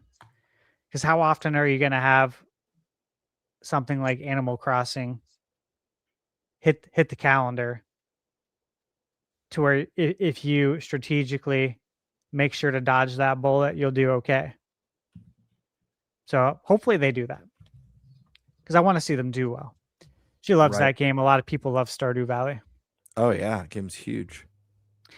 The only other one I'll say, guys, is like I download it, Divinity Original saying I download the upgrade. I already had the game. I haven't played it yet though, because like I do have games I'm working on that are under embargo, so like I have to do that. But I'm really hoping it's going to be good. And I do have Skyrim, but also I know the deal with Skyrim. I know it's getting a patch, but haven't played it yet. I have the upgrade already ready to go. Just haven't had time. And of course, Persona 3 Reload just got a performance patch. I think it was today or last night. 60 FPS docked mode. And the frame pacing has, from what I've heard, been fixed in handheld mode. So handheld's not 60, docked is 60, but the frame pacing has been ironed out in handheld. So, all good news. It's almost as if developers are learning how to develop games on Switch too, learning how to take advantage of it. So, things will improve over time. That's what happens with new consoles. We've all been around this block several times, several decades of this. We know what to expect. All right, you guys got anything else you want to add for this one? I mean, what more is there to say? if there's any games you wanted to pick up on Switch 1 that you didn't get around to, play them on your Switch 2, because why not? Yeah, there's just so many. I legit have been buying Switch 1 versions of the modern or the little HD 2D Dragon Quest games. I like the physical for those. Yeah. And they've got the upgrade path, and I don't know. So I'm buying new Switch 1 games just to play on my Switch 2. But you didn't buy Dragon Quest 1+2 on Switch 1, did you? I did. You know there's no upgrade path for that? Yes, there's no upgrade, I just but wanna I make want sure. to physical for it. Yes, no, I'm aware. Okay. 3 I was has like, the upgrade path, yeah. yep. Or 3 was the upgrade free? It was free, Yeah, wasn't free. it? Free Yeah. for 3. Yeah, which is very nice. All right. Well, yeah, that's the thing. There's so many, and I feel like as each day goes by, something else is getting announced for Switch 2 edition. And I think they're going to just keep hitting us strategically. Like, I think we're going to have more announced before the end of the year, after Christmas. Because why? That's when everyone gets their console. That's when they're tuning in. They're logging in. They're going into the eShop. Publishers are like, yeah, dude, let's get it. Let's release it on the 26th on Boxing Day. Or on the 27th, like when kids are out of school, kids are getting gift cards. Use that gift card to go buy games on the eShop, to go get eShop gift cards. Mhm. Perfect time to get your game front and center Switch 2 edition. So I think we're going to get more. All right, third topic. This is what we'd personally tell everyone that is new to the Switch 2 family, what you should do first. Could be what game to play first, what to buy first. Is there an accessory you need? Is there something you should do to fully enrich the experience? Now, I'll kick this one off. Mhm. It's because I got a big one that is I think it's really important. And that is, look, the HDR really, really needs to be dialed in. If you use HDR the way it comes out of the box, you're probably not going to be happy with the picture quality. It's going to look washed out. And you're probably going to have to tinker with it multiple times. Another thing that you have to take into consideration with HDR is when you go into the Switch menu to adjust your HDR, the actual menu does not run in HDR. And it doesn't matter. You know, it doesn't matter what TV you have. The menu itself doesn't run. So if you adjust it in the menu, you can't like look at the menu to see how it changed, to see if your adjustments look good. So you have to adjust the HDR and then go into your menu or get out of that menu and go back into the game, see how it looks. If you're not happy, then you got to go back in, wash, rinse, repeat over and over and over again, most likely. Now, there's a second part to the HDR thing. So you have your standard HDR where you adjust the brightness and it says, you know, go up or down for the sun icon to show. Once you select that and you go to the next page, there's going to be a big image of like Super Mario Wonder. And then you can change the image to like Zelda, I think, and something else. And there's a slider that goes left and right. And that also changes your HDR. So there's two settings on your HDR. It's the sun, which is on everything. Like it's on your PlayStation, it's on your Xbox. But then there's the actual picture slider. And it will dim or brighten the image to whatever you want, whatever you think's good. The point is that you have to adjust that too. And so it makes it a little tricky because it's not one thing that you're adjusting until you get that perfect picture quality. It's two things you have to adjust.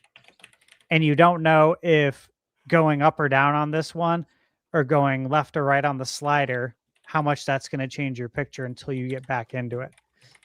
Now, there is a YouTube channel. I watched this guy, I think several months ago, and I know he just came out with a more recent video. I think his channel name is like HD TV Test or something like that. Have you guys heard of him before? Yeah, he's really good. He gives very clear instructions. He talks about like different TV, you know, manufacturers and how it varies by which TV it is and if it has HDR tone mapping or not. And if it does, you know, he'll tell you to turn it off, then do your settings, then turn it back on or something to that effect. So my advice would be to watch HDTV's test, and I'll get the link. I'll try to share it. I don't know if I can, but I'll try to get that link and I'll put it in the chat. I don't know if it'll get ixnayed because it's a link, but just remember it's HDTV Test. That is the YouTube channel. We're going to say, Eric? I think you're good. Okay. So I'll share that link, save that. And look, hey, for everyone who owns a Switch 2 right now, bear in mind that the Switch 2 received an update recently in the last 2 weeks. And the Docs HDR was part of the update. Okay. This is why he came out with a new video. His first video came out 6 months ago. He got 531,000 views on it, which is insane. But that's how many people were having issues with HDR. So his most recent video came out 11 days ago. And again, I'll drop that link right now in the comments. There it is. Save that for everyone who has a Switch 2. If you don't think your picture quality looks as good as you think it should, I would watch that video and get that baby dialed in because it shouldn't look washed out. I was showing Michaela Metroid Prime 4 when I was in the desert. And I was like, babe, watch this. I said, and she doesn't know about HDR really. She doesn't, you know, she's not a tech nerd like we are. But I was like, watch this. I'm gonna go in here. Tell me which screen looks better. So I had the HDR on. I did a snapshot. So I took a picture, like on the actual Switch 2. And then I turned the HDR off and I took a picture. Then I went into my data, pulled up the photos, and scrolled through each of them. I'm like, all right, which one looks better? And of course, she picked the one that has no HDR. And then I explained to her, and herein lies the problem, babe. It should look best in HDR, but it doesn't. I said HDR should make the picture look way better. I said, you remember when we went to the Switch 2 experience? That's what was making the colors pop off the screen, was the wide color gamut HDR that I was talking to you about. So the fact that it looks better without the HDR, well, that tells me I need to watch this video and adjust my HDR again, because I had it pretty well dialed in and now I don't. That's my advice to you. And I think everyone in chat should do this if you haven't already.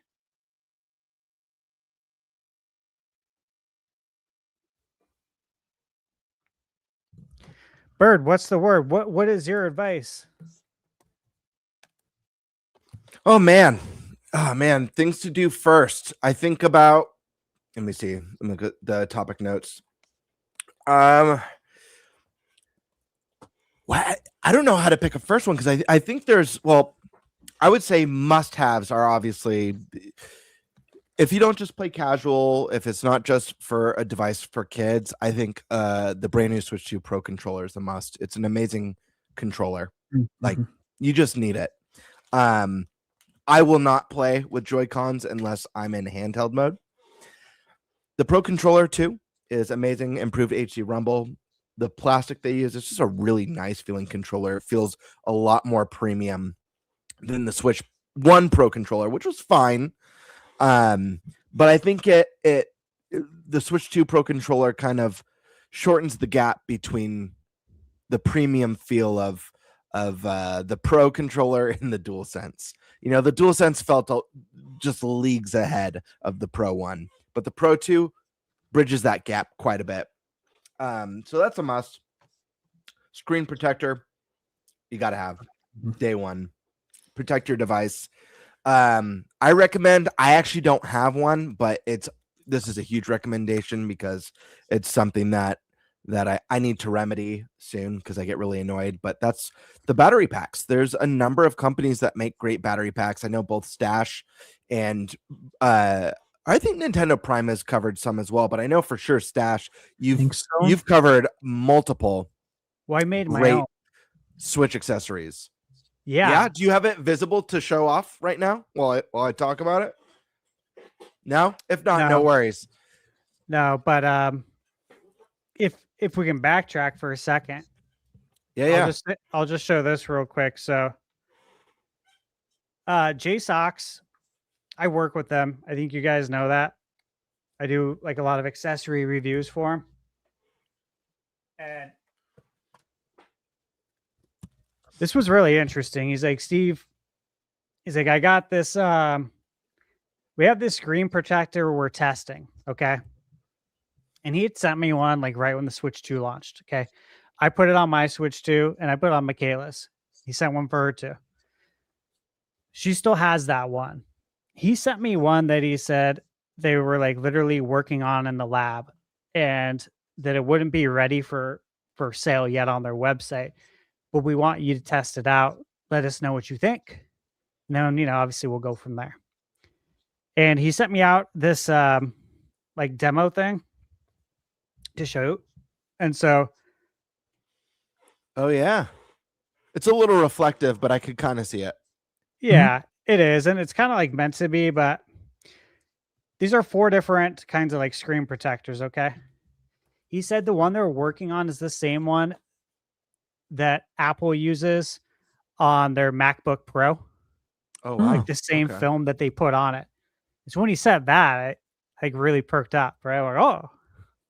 And yeah, I was like reading the email. I was telling Michaela, because she was nearby. I'm like, hey, it's like this screen protector he's going to send me is the ones they use on, the MacBook Pros. I'm like, those look really good. Like those screens look very nice. And I was like, okay, that's definitely a reason to take the one off that I already have. Because I'm of the belief that once you take off a screen protector, it's toast. It's Mhm. never going to go back on the same. Mm-mm. Like I'm not Yeah, going to do that. Yeah. So I'm thinking like, okay, well, if I'm going to take it off, the one I'm putting on has to be better. So when he said Yep. that, I'm like, okay, this should be better. This should be really good. I'll tell you this.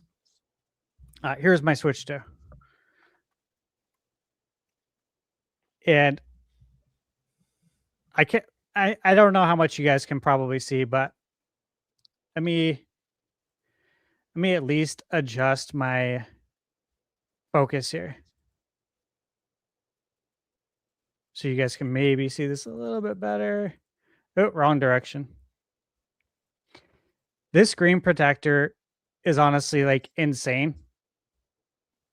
I can't tell you, like, it's one of those things you have to like see in person, I think, similar Sure. to the gaming on a projector. Once you Mhm. see it in person how good the picture looks, you're like, oh shoot, like that looks really good. This screen protector, I could actually easily recommend to anyone. And like I can't recommend stuff that I wouldn't buy. Awesome. Right. I'm sure you can't, none of us can, Yeah. but Mhm. dude, I'm telling you, you guys should all get it. If you don't, Gamer, do you say you don't have one or you do? I have a screen protector, but I have a cheapo one that I got on Amazon because there was no way I was going to open up and start using my Switch 2 without a screen protector. You know what I Mm. mean? God This forbid arrived something like happened. 2 weeks after PAX. He was trying to get it to Oh, me wow. before PAX because I told him, I said, if you get it to me before PAX, I can show the guys. And, obviously anyone we meet at PAX, but again, they're literally working on it up to the minute. So yeah, I'll have to send you guys some info on it. Oh, yeah. Mhm. All right, a couple other things. So we went over Pro Controller is a must. I recommend at least 1, 2. If you do a lot of local multiplayer, I just highly recommend it. Screen protector, it's a no-brainer. Protect your console, guys. Take care of it. It's a beautiful screen on the Switch 2. You want to keep it nice. Then we got, memory. These are all basic things, but they're things that, sometimes in the excitement we forget to do. But who else is sick of trying to make a sacrifice every time you want to get a new game, especially if you buy digital? If you're a digital player, you'll fill up that Switch 2 memory fast. So definitely get a mini SD Express that's big enough in size. I would recommend at the very minimum to add a 256 to your console, but I definitely recommend going higher if you can afford it or find it for that matter, because they do fly off the shelves lately. And then I think I've got to add a luxury item. This was one I was planning on mentioning. This is not something that I don't think I technically recommend this, but let's just say you want the most out of your Switch 2 and you want to have the most premium hybrid experience ever. Stash actually kind of mentioned it a second ago, but the big premium thing that if you've knocked out all the basics, you've got all the essentials that you want and love, and you've got some great games to play. If you're a traveler, if you take your Switch with you places, let's say you travel for work, you stay at hotels or whatever, you go to parties, your friends have parties, and you bring your Switch to parties. They make amazing portable projectors now. Stash has covered a few of them on his channel. I've yet to pick one up. I did ask Stash for a reco before in the past. I've yet to pick one up, but they make wonderful portable projectors that you could just grab and go and set up a big screen experience on the run wherever you're at, whether it's a party, a hotel, wherever. We thought about doing this at PAX. We didn't end up doing it as a podcast, but it's definitely something that we talked about. And I think if you're really looking to level up your Switch 2 experience as a hybrid system, I mean, it doesn't get any more peak than that. Imagine showing up to a friend's house, like, hey, you bring your Switch? You're like, yeah, I brought this too. And poof, and you've got like a huge ass projector and stuff. Dude, play outside at night, do the bonfire, make a party out of it, get some cold ones, and have a Mario Kart battle royale. I don't know, but I think just a cool way to really enhance the experience.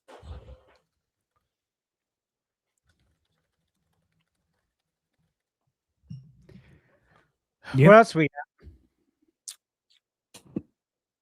We got the Pro Controller. We got the micro SD Express, and remember, Yep. it has to be the Express card. Yep. Express. That's 100%. the only one that works. Make sure you get the right one. There's a lot of people. There's people who work in the game industry that have gotten the wrong one. Kind of Mhm. funny games. Do you No remember? way. Did they really? What's his name? Did forget? Oh no. I forget his name, but yeah, he. Was it Snowbike Mike? It sounds like something he'd do. No, it No? does though. Doesn't it? Yes. I love Snowbike Mike so much mostly because he used to have hair like Kramer for a while, and he has like the most unusual takes. He gets like really excited for games that I'm like not excited for, but he reminds me of a Kramer. I don't know, his personality is just so interesting that I just really like the He's guy. Like funny. I could totally chill with that guy and have a beer. It was Andy Cortez. Andy, that's funny. Yeah, and he found out like live. They're like, Mm-hmm. he's like, yeah, I got one. I got one for like, it's like I got like a 1 terabyte for like $70. They're like, what? Like how? He's like, I don't know. I was able to get it. It wasn't hard. And they're like, wait a minute. Which one did you get? Did you get? Tell us what card you got. And they're like, you got the wrong one. Brutal. It was a very funny segment because I was like, when he said 70, I'm thinking, dude, got the wrong one. Oh my god. But yeah, so make sure you get the right one. Yeah, the Pro controller, the HDR settings. I don't know if there's really any other settings that. Oh, you know what? Actually, there is one more setting. Okay, this actually has to do with HDR. Mm. And when you go into your display screen, there's an option on HDR output. You have off for all software or for compatible software only. Toggle it to compatible software only. If you keep it for all software, it will force HDR on games that are not coded, they're not patched for HDR, and your picture will look very off. And, you know, this is something I did right when I got my Switch 2. I have heard that from a lot of people because I've seen people post this on Twitter and I'll look at the comments and comments are like, oh my God, I've had this on the whole time. Like now my picture is good. Now my picture looks way better. So hopefully everyone, if you haven't done that, do it. That should actually give you a nice boost if you do have that currently on. Bert? I've got another one that I forgot about. This is a setting I switched on day one, and I recommend anyone getting a new Switch doing it. This is just for preservation. There's a setting that that you could turn on to only charge your battery up to 90%, not to 100%. It'll charge it to 90. I know it sounds like a silly setting, but the whole purpose of it is to extend the life of your console's battery.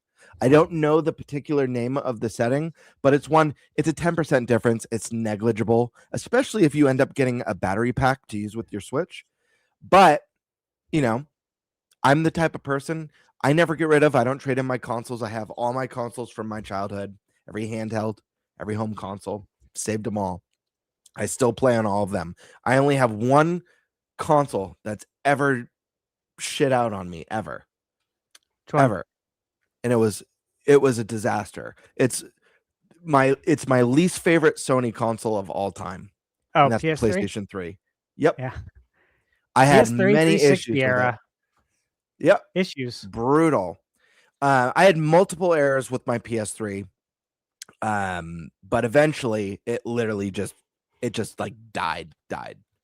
So I have my dead one, and then I have another one that still works. But yeah, preserve your Switch 2s, guys. Put on that battery setting. It's a 10%. Yeah. It's negligible. Stop charging around 80 to 90%. That's the name. It's under the system settings. Yep, and mine stops charging at 87. I'm not sure if that's just like universal. Yep. Yeah, those are good ones. Again, like Bird, you mentioned that. Yeah, I've done a handful of videos on how to get more battery life, of course, out of your Switch 2. And one of them I did was like putting a magnetic ring on the back of my Switch 2. You can also get cases that have magnetic rings, so you don't put it on your actual Switch 2 if you don't want to. And then you get a power bank. You get a short USB-C cable that can do fast charging. And you put the magnetic ring onto, obviously, your power bank. You connect it. Boom, you're done. You get several more hours out of it. I did a review on a 10,000 milliamp one that only added a very small amount of weight. I tried to find one that didn't weigh a lot, because just because it doesn't bother me doesn't mean it's not going to bother other people, right, that play. So I wanted to get one that was lightweight, and I think that one did a really good job. So if you're interested, you can check my channel for it. If you don't want to connect it and you just want to get a power bank, or you're considering it, I'll just say that, like, I went to LA. Actually, I wasn't even supposed to say that, but I went out of town for work, and when I was at the airport, our flight got delayed going there like 4 times. Of course, I don't care, because like I'm sitting there playing Metroid Prime. Yeah, I don't care, because I'm a day early anyways for what I need to be there for. But I also don't care because I have a 25,000 milliamp, or actually I have 27,000 milliamp power bank. I can play all day and all night into the next day with one of those. Damn. So again, if like battery life, if you're really going to play that much handheld and you're not going to be near electricity, okay, remember that. You're probably going to be near electricity, but if you're not, if you're going to be out in the mountains, if you're going to be in a forest, if you're going to go sit in your tree house that has no electricity and play, then bring a power bank with you and you can do it all day and all night. You won't need a generator. Yeah. Well, it's such a concern with that battery life, right? How do we fix it? I'm totally picturing an episode of like Doomsday Preppers, and it's Stash, and he's showing it. What do they call it? Like, it's called like a bug out bag or something like that. They call it. And Stash is opening up his bug out bag, and it's like his Switch with all the accessories and like different battery packs. He's like, I could get. He's like, I have one. Could get. Obviously, 72 hours Michaela of has gaming one too on this puppy. Yeah, I would. It's I your would love Switch to out do that. bag. Yeah. All right. Yeah. We got I mean, anything else we want to add, guys? for me, get yourself a really good carrying case as well. Just because, I mean, I got one. It's the GameStop, just cheapo one. I was looking at other ones just because it doesn't have room for any sort of accessories really. So I can't put my charging cable in it or anything like that. So, I was looking at some different ones. And a one setting that I turned on, I don't know why, just because it's me. But if you're around a bunch of other people and you want to lock them out of your system, there is the passcode option to turn on. Yeah. One other thing that I did get, and normally I'm not into, but I got some thumb grips from D-Brand. Freaking, these things are the best thumb grips, because Nate got some, and I ended up buying some because he just had me try them, and these things are the best thumb grips I have ever tried in my life. I normally don't like thumb grips because they don't really do what they say. They don't really grip your thumbs. These ones actually feel really nice, and it feels like you get a nice solid traction on the joysticks. So yeah, that'd be something that I'd recommend if you do like thumb grips. Yeah. I don't use thumb grips, but I would try it. You know what I mean? Like, Yeah. I know Nate mentioned like he had never used thumb grips or He wasn't Right. really interested in it, and Yeah. it seems like there's other people in this world that are like us that are like, what do I need this for? But Right. then they try it and they're like, okay, I see why this is good to have. I like these. Mhm. And then they tell everyone about it, like It, you it, are. it bulks them up just a little bit, not a ton, but it gives you a little bit more surface area, and it actually, prevents your thumbs from sliding off the sticks. So that's for me, that would be a day one purchase for sure. That's a good one. I like that. I think these are all really good recommendations because they're all things you need. The carrying case, obviously, you got to Mhm. protect your investment. Yeah. One other thing I'd say, I've said this before though, if you guys are going to buy digital games, if you know that's your game plan, uh, Costco, if you have a membership, Mm. go buy your eShop codes from Costco. I buy them online. They send it to my email. I get it within 5 or 10 minutes.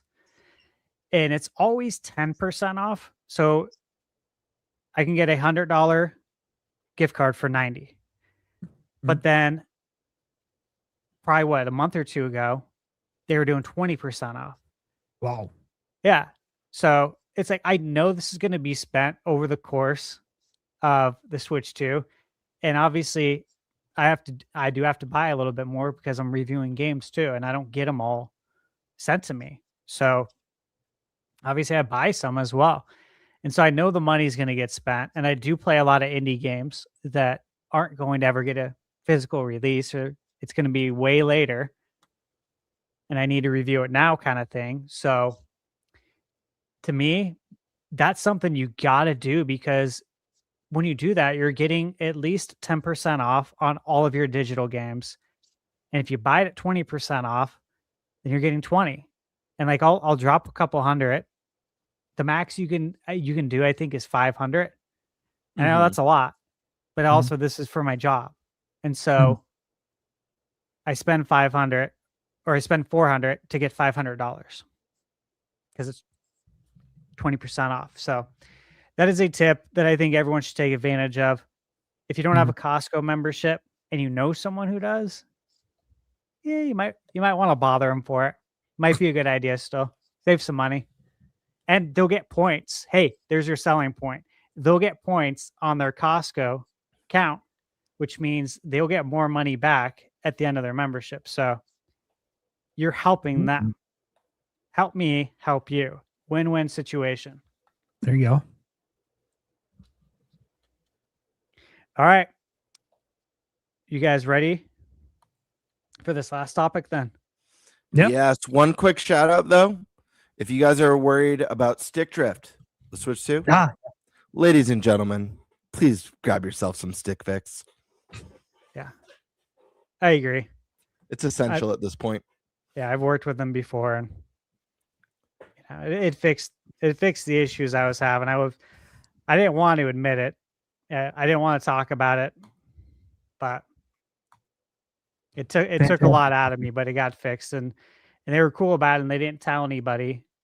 You know, Yeah, their packaging is very discreet.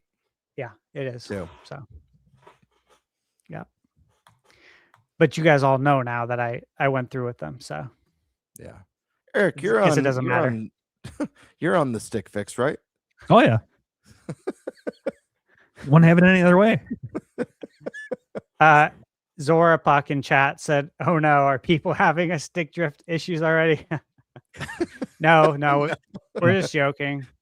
It's a joke. I actually am yet to hear one story of stick drift on Switch 2. I haven't heard it. I did hear that kind of fake story that went around like the first week of Switch 2 that people were already having stick drift. Obviously, it was a fake story because there's been zero on it since. Have you guys heard anything about that? I've heard nothing on that front. It might be that we're still not quite far enough in yet that it hasn't started. Maybe not, but I feel like we heard about it pretty Hickory and quickly on Cole. the Switch One, and I'm not saying it's not going to happen. It happened quicker on my Switch Joy-Cons than it did my PS5 DualSense controller. But God. I think with how many Switch 2s have already sold, roughly 15 million already, the fact that we've yet to hear a story, especially knowing that they didn't do Hall Effect sticks this time around, it at least tells me that they at least thought about it enough to address it and make it better. Somehow, was that? What I was to say, what did I say at the Switch 2 experience? Yeah. When everyone asked me, and they're Yeah. like, "No, you're wrong. It's not Hall Effect." I'm like, "But it's different. Okay, Yeah. it's different. I can tell it's going to be fixed, and we're good so far." We're PS5, good so far. look, man. Earlier this year, Michaela and I, before we got super busy, we were working on Split Fiction. So playing 2 players, and we're both experiencing major stick drift, one controller way more than the other. I gotta tell you, that is the worst. That's one of the worst games ever to have stick drift in. I believe that. Yeah, because you're like trying to work together, right? And when you're trying to go somewhere and you're going the other way, like I swear my controller, I'm pointing it this way, but it's going that way. It's the worst. It's chaos, dude. Absolute chaos. I wouldn't wish stick drift on my worst enemy. Legit. Right. All right. The final topic then. I was just thinking about this, but we hadn't done this yet. We're 6 months in. That's Halfway. insane. Yeah. We're due for a doctor appointment. We're due for the dentist appointment. Mhm. It's 6 months, man. We got to check in. How are we feeling? Is your body still ready?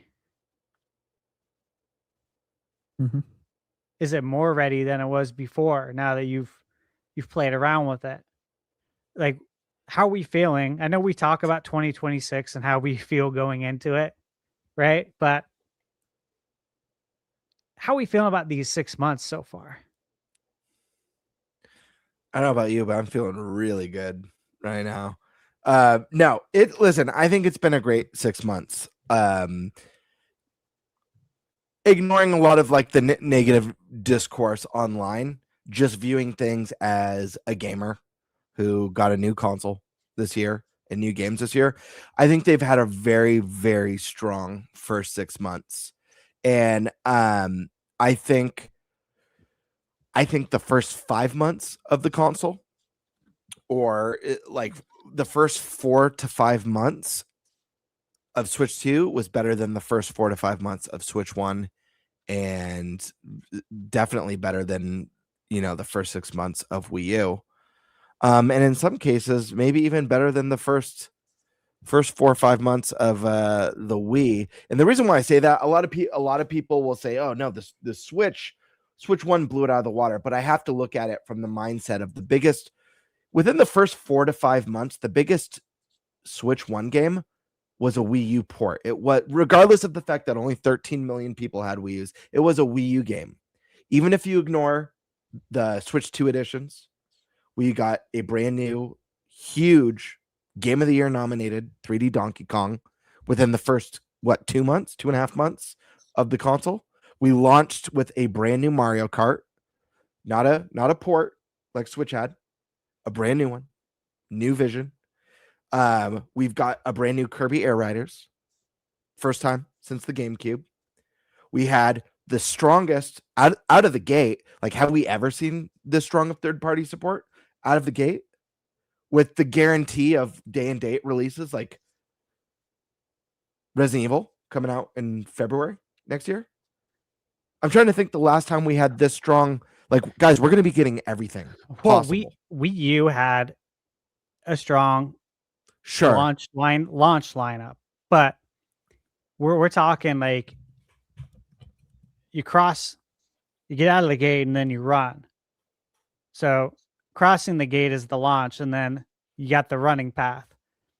So big picture, launch and the running path, I don't think any of the consoles we've played, any of the Nintendo consoles, have had a better lineup. There's When you one, look at the big launch window. yeah, I agree. I literally think it's the strong. I'd even mention Hyrule Warriors, another great exclusive for Switch 2. We've been filled with oh my gosh, great third party announcements. But what I was going to say, the one thing, there's been two blunders in the first 6 months of Switch 2. The first blunder was messaging. I don't think right out the gate Yeah, Nintendo totally. did a good job. And I made this clear. Yeah.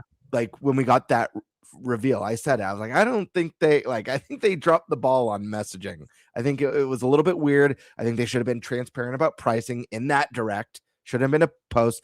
Nintendo allowed a lot of confusion to run rampant, and they also, by not just being upfront about things from the get-go, allowed a lot of misinformation to just spread like wildfire, unfortunately.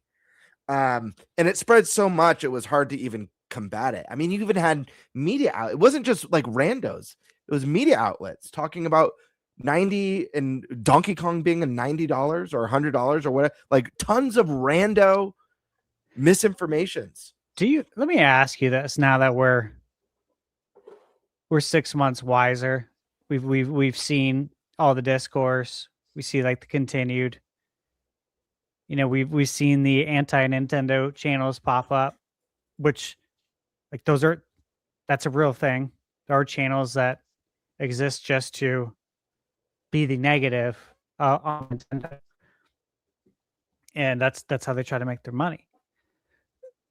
But as far as like the narrative being lost, which again, we talked about this leading up to it, how important that was, or at least, you'd think it is. So my question would be, did Nintendo even try to combat it? Or did they want to allow it to run wild? Because it's in the algorithm. I don't think they tried, because there was no, like, they didn't really make any, they kind of just let stuff just fester, and then they just like make announcements here and there on their own time. Like Fester's Quest? Like Fester's Quest. On the NES? Absolutely. Yeah, no, I think whether it was on purpose or not, I personally think, and obviously they couldn't have foreseen a lot of the other hurdles that were going to come, the recent news about RAM spike in price that's going to be coming, the tariff, like there's a lot of timing things that you just can't foresee as a company.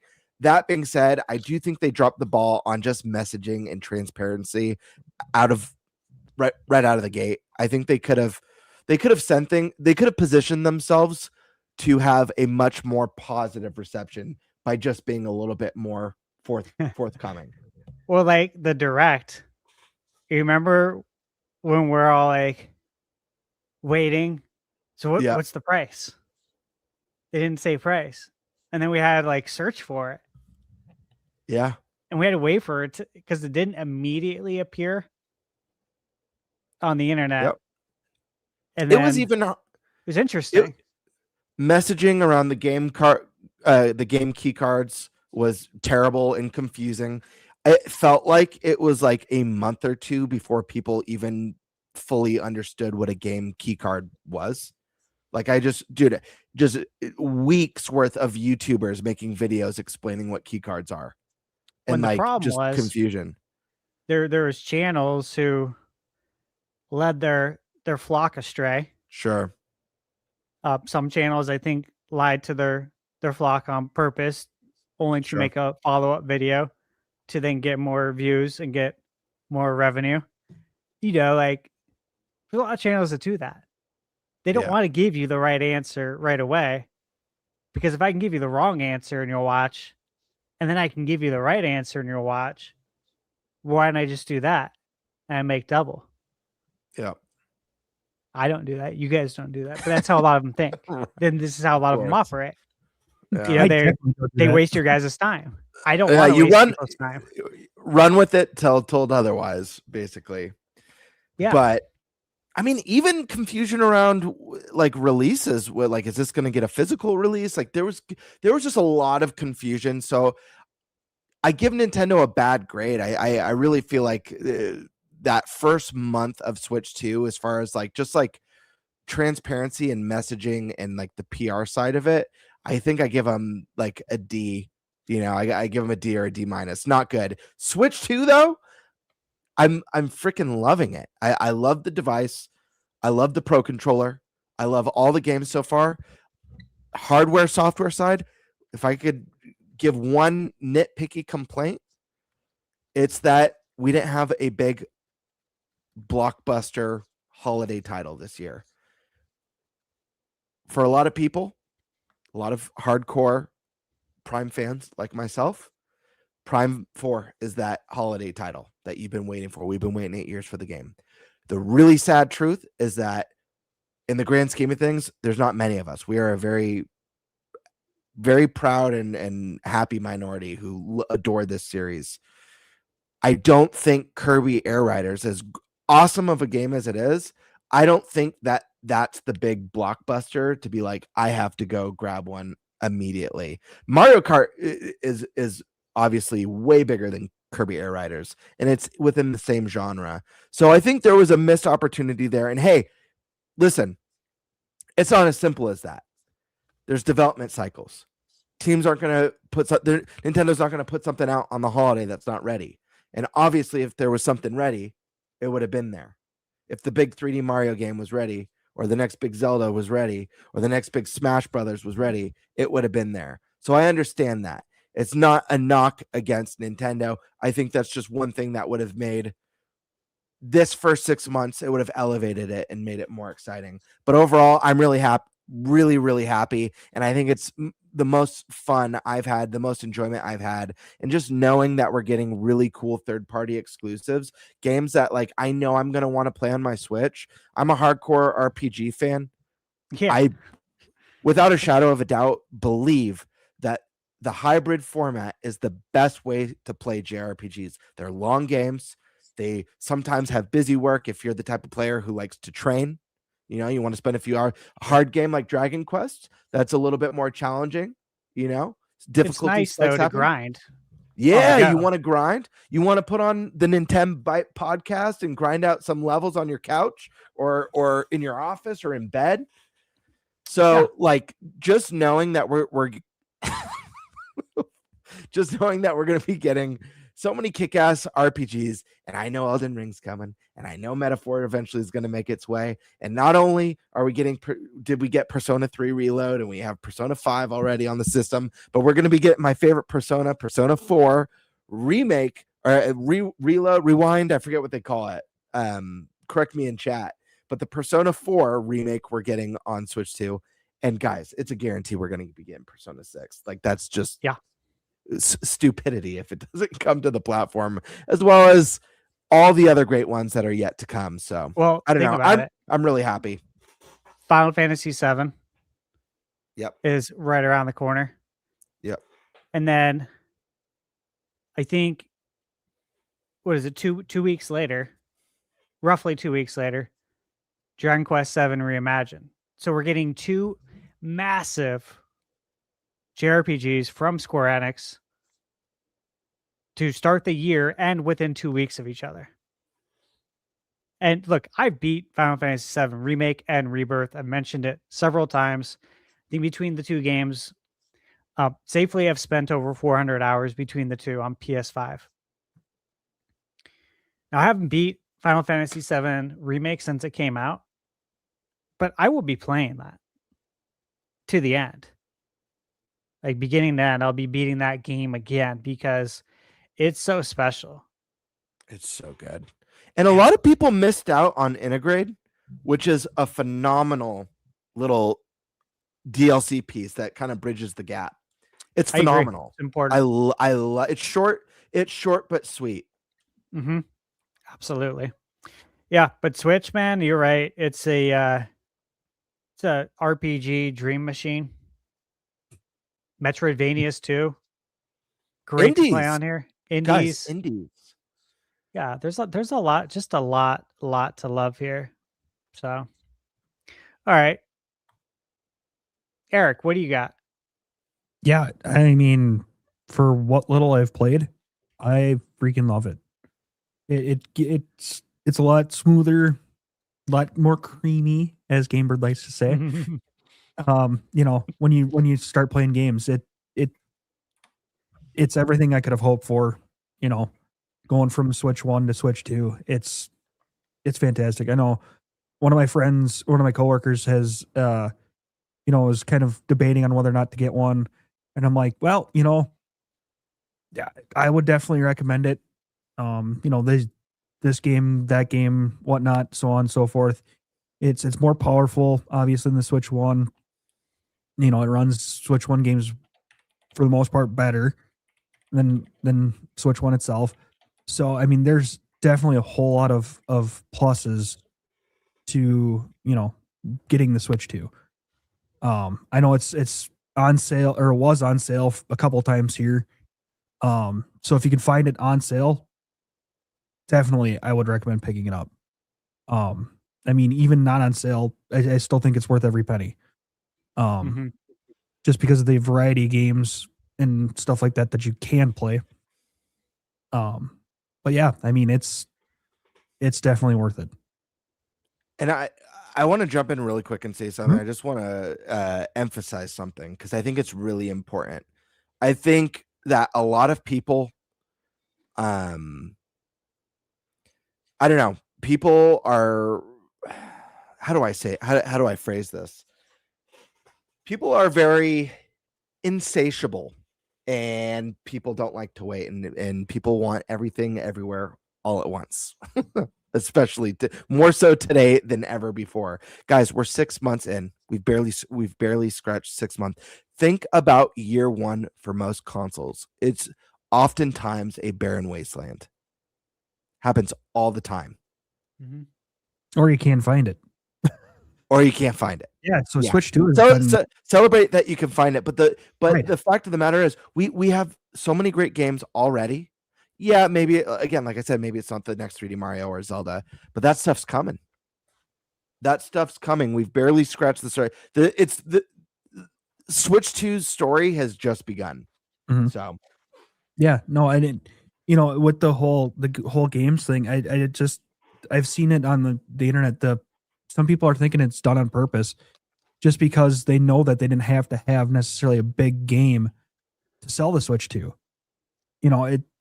The better performing, that type of stuff would sell it to the hardcore Switch fans right away, no matter what.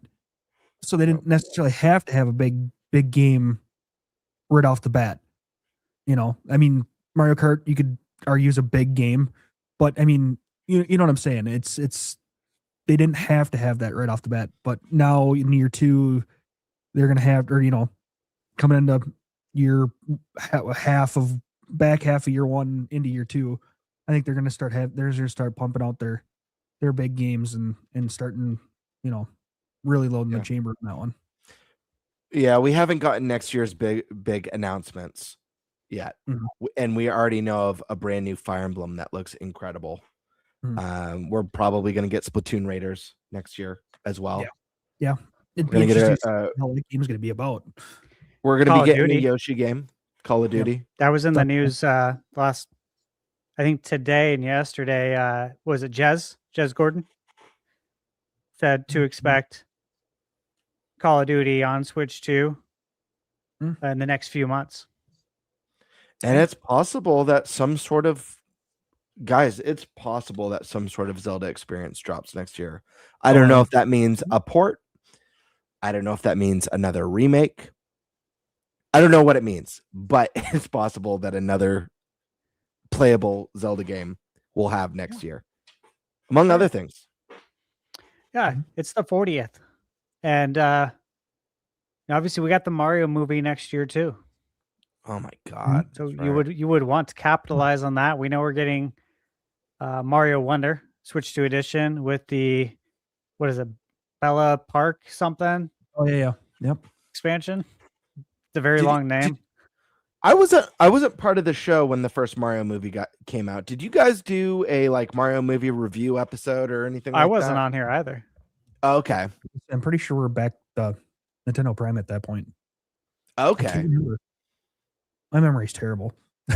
But I think we went into depth on, Mario movie rumors, what it could be, what it could, I was gonna say we should do voice actor we should stuff do like that. it'll be fun to do kind of like a movie review podcast. Oh, yeah. I'll be there. We'll be there opening night for sure. Hell yeah. You can count on that. All right. I'll give you guys my 6 month check-in. So I've been a day one adopter. We didn't get the Super Nintendo right when it came out, which would have been like September 1991. But we did get it for Christmas. It's pretty close. But since then, I've been old enough to like have a job and make sure I have money to be a day one adopter of everything that I would want to be. And so really that started with the 64. And we all know how that started. Mario and Pilot Wings for a very long time before we got to hit the waves Mhm. with that timeless game Wave Race 64 that I love so much. But it was very slow. We all know how that went down. Everything was very slow. GameCube. I'll tell you, the sentiment back then was people thought it was cool to like get Luigi's Mansion, but they wanted Mario. That was the opinion back then. And I think some people look back on it like, oh, such a banger, Luigi's Mansion at launch. That's not how it was looked at. That's not how it was reviewed. I think IGN gave it a 7 out of 10, and they were still highly respected. Not to say they're not today, but not as much. I remember that sentiment of why. Yeah. Why who wants this? I remember that. Like, why are we changing the formula? Why are we trying to reinvent the wheel? Or do we just is Mario not ready? Why don't we have it? Right? We got one Mario on 64. Rewind. And on the SNES, we got 2 Mario games. Obviously, Super Mario World 2, Yoshi's Island. Some call it a Yoshi game. Whatever. It's titled Super Mario World 2. Rewind again to the NES. We had 3 NES games in the US. In Japan, we had 4 because you had the Lost Levels. Mm-hmm. So 4, and then 2, 1 on 64. So it's kind of like, well, why don't we have one ready for launch? If Mario came out in September 96, why don't we have a Mario game ready in November 2001? That was the sentiment. So I look at that. I was there, I camped out at Best Buy. It's a great time. But it felt like we didn't have a killer app. It really did. I remember that. It was a strong feeling. Still obviously loved the GameCube when we got Smash Brothers shortly thereafter, which was nice. The Wii, obviously we got Twilight Princess. It was also a GameCube title, but whatever. Breath of the Wild was a Wii U game, and then also a Switch game. So who cares, right? Great game, amazing game, one of the best games of all time. Doesn't matter what platform you play it on. And then the Switch, right? So we had Wii U, we had New Super Mario Brothers U, which again, to me, it felt sterile. Felt like kind of a sterile experience, which is sad. Switch, we had Breath of the Wild, 1, 2, Switch. I mean, it's really just Breath of the Wild, if you think about it. I look at Switch 2, and to me, this is the most unique launch ever, by far. And I say that because, look, I've owned the Nintendo's launch day. I've owned the PlayStation's launch day. Not the Xbox. Xbox only gets purchased when it's on sale. That's how third places treat it. But Nintendo and Sony have been doing, launch day for the most part. We didn't get PS1 on launch day. We rented it at Blockbuster on launch day. But I got PS2 and everything after that. I've never seen a console where your old games get performance boost without doing anything. And that's never happened. The PS1 to PS2, when you put a PS1 game in your PS2, there was a small resolution bump. That's it. Okay, you're not getting the things that you're getting today. There's huge Excel list, Google Sheets list on Reddit. I have list of games that are on Switch 1 that haven't been patched, that were running at 30 and now run at 60. They had dynamic resolution on Switch 1, so now it's running better on Switch 2. Load times have, I want to say increased. They've decreased dramatically on Switch 2. Like, these are things that have never happened before. Yeah. So to me, it's like, dude, all the games that I have on Switch 1, physically, digitally, it's like looking at them in a new light. And we all have backlogs. We all do. And if you don't, you got to branch out. You got to play more than one game, because there's so many amazing games. And to go into the Switch 2 knowing that, wait a minute, I can put in any of my Switch 1 games, and it's like a slot machine. You might win. You might put it in and, hey, it's running at 60 now. Or this game was barely playable, or it was playable, but there was a lot of issues, and now it's running great. It didn't even do anything. That, to me, is just, it makes the Switch 2 completely stand out versus anything we've ever played for any console. Even Xbox had, they had performance boost, but you had to patch that. We get that too. We get Switch 2 patches. We've been getting them nonstop. I just reviewed it with Turtles. There's Divinity Original Sin. There's Skyrim. There's so many Switch 2 editions that have gotten patched. But I'm talking like hundreds and hundreds of unpatched games are running better. So I look at that, and then I also look at, hey, we're getting, again, what was just reviewed as the 2 best Nintendo games of all time. We got them in the most definitive version ever. And I know it doesn't come with the DLC. I'm not saying the DLC part.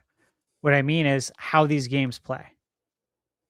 Mm-hmm. Like, if you played Breath of the Wild on Switch 1 or Tears of the Kingdom on Switch 1, that's an even better one to use. Play that on Switch 1 and then you play it on Switch 2.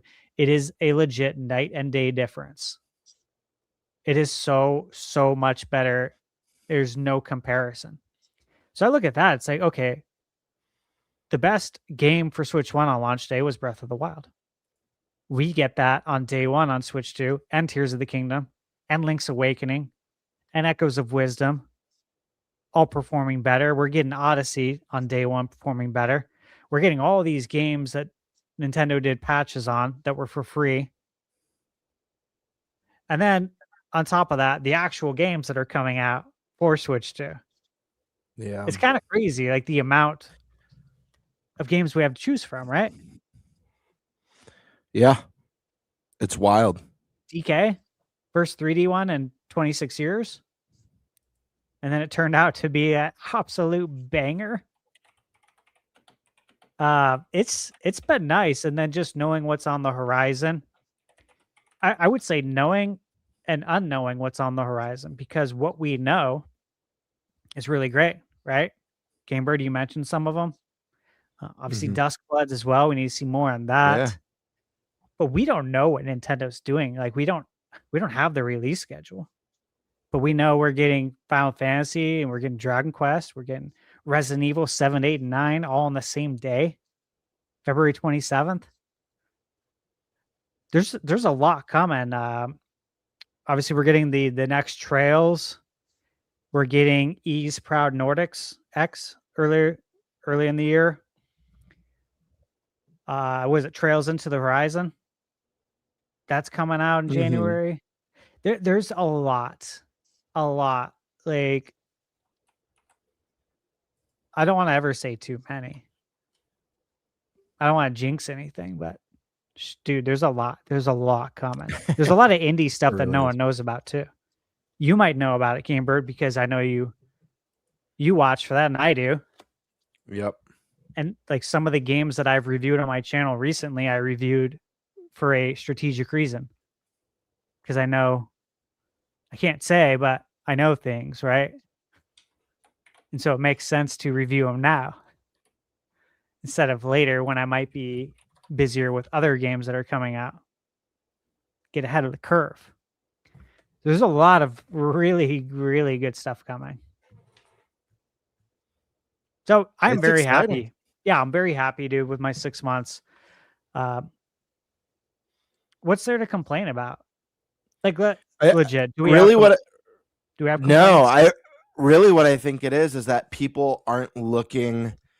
The Switch hasn't been out a year. The Switch 2 hasn't been out a year. And I think people are making unfair comparisons about what most console launch years look like. And they have this like preconceived notion that Switch 2's is bad for some reason. And again, I already made it clear why I think you could argue Switch 2's launch like window blows Switch 1's out of the water. You have to listen. You have to keep in mind that Breath of the Wild is it's a Wii U game. It's not a Switch 1 game. Yes, most people played it on Switch 1, but at the end of the day, it's a Wii U game. There was I believe one exclusive that launched with the Switch. So if you want to make this comparison, it's Snipper Clips. So if you're like Snipper Clips blows Mario Kart World out of the water, then yes, you could argue that in your opinion, Switch had a better launch. Maybe Bomberman R. I don't know if that was exclusive or multi-platform. It was exclusive to start. Okay, which was not a very well received Bomberman, if anyone remembers. It had I think it bombed. It bombed. It had like the pizza explosions that people hate. Yeah. And critique. So that's where you can make your comparison. You know, Bomberman and Snipper Clips, which Snipper Clips is an amazing game, by the way. Versus Mario Kart World and Cyberpunk. And I don't even know. I gotta look. I know more games than I know we had bigger stuff. Let me see. Yeah, Mario Kart World, Cyberpunk, Civilization, Deltarune, Fast Fusion, Kumitsugami, Path of the Goddess, a game that wasn't on Switch 1, a better version of Hogwarts Legacy, Switch 2 Welcome Tour, Puyo Puyo Tetris, Rune Factory, Street Fighter 6, Split Fiction, Game of the Year type game, Yakuza 0 Direct. Dude, it not only that, listen, you want to argue that Switch 1 had a better launch because of Breath of the Wild, a game that was a port? Well, not only did you get a Switch 2 edition of Breath of the Wild, but you also got a Switch 2 edition of Tears of the Kingdom. So you got double the Zelda launching with Switch 2. It's just, and then, you know, you go beyond that. Within a couple months, we had Donkey Kong. We had to wait till the holiday for Mario, right? Was Mario that first holiday, or was that next year, the following year? No, it was that first year, because Switch came out March 3rd, and then we got Mario in October. Yep. So you had to wait a while. So yeah, maybe there hasn't been a release that's hit as hard as Breath of the Wild when it was new, or hit as hard as Odyssey when it was new, but we've had more big exclusives, way more in the short time. And that's rare for a new console. Usually a new console will have one hopefully great game for its launch year, and hopefully third party kind of fills in the blanks because everyone's still learning the hardware and getting used to it. I know my first year I love my PS5. I know my first year with PS5, I absolutely loved Demon Souls remake, And then So I was kind of feeling the pain for a little bit after that. I played a lot of PS4 games on PS5, Yep. like all the ones that they patched. And so everyone was complaining at the time, like on social media, the people who choose to do that were like, oh, there's nothing to play. I'm like, well, this has been great for me. I'm playing these PS4 games that were in my backlog on PS5 and they're running considerably better now because they were actually patched. So it worked out very well for me, and it's working out doubly now on Switch too because they don't so many of these games they don't need patches. The developer doesn't have to do anything, which is great. So it's been nice. You know, I'm trying to see if there's anything I could say is a negative, right? We knew with great power comes great responsibility, which means shorter battery life. Sure. But we knew that. We knew going into it, which is why I was already looking into an immediate fix for that. So that's not a big deal. I play docked mostly anyways. If I don't, I'm bringing the power bank fixed. So then what is the issue? There's no stick drift. There's more games than I have time to play. I don't gotta know. ask you. I gotta ask you guys this one because I feel like this is one where I feel like I'm not aligned. Whoa, what happened? There we go. Trip me out. Now you're aligned. There we go. I feel like I'm not aligned with most people because I not only did I hear this a lot growing up through every generation, but I see it especially now online across the last two generations. The great power debate. Power, how powerful the console is, more powerful than this gen, and power is extremely low on GameBird's totem pole of video game priorities. Yeah. I don't care much about power. In fact, one of my worries pre-Switch 2 was that they'd push the console to be too powerful, and I didn't want that. I don't want Nintendo to push the boundaries. I don't want anyone to do that. I hate when companies do that. Why? Because the cost of everything skyrockets. I didn't want to spend $1,000 on a Switch 2 or $1,200 on a Switch 2. And the same people who don't buy Switch 2 because and bag on it for not being more powerful would shit all over the console for being $1,000 or $1,200 to play Mario and Zelda or whatever sort of digs they're going to take. Listen, I love video games. I love video games for their innovation, their fun gameplay, most importantly, for their immersive storylines, for their sweeping soundtracks. I can't think of any game that I've loved or had to play just because the graphics.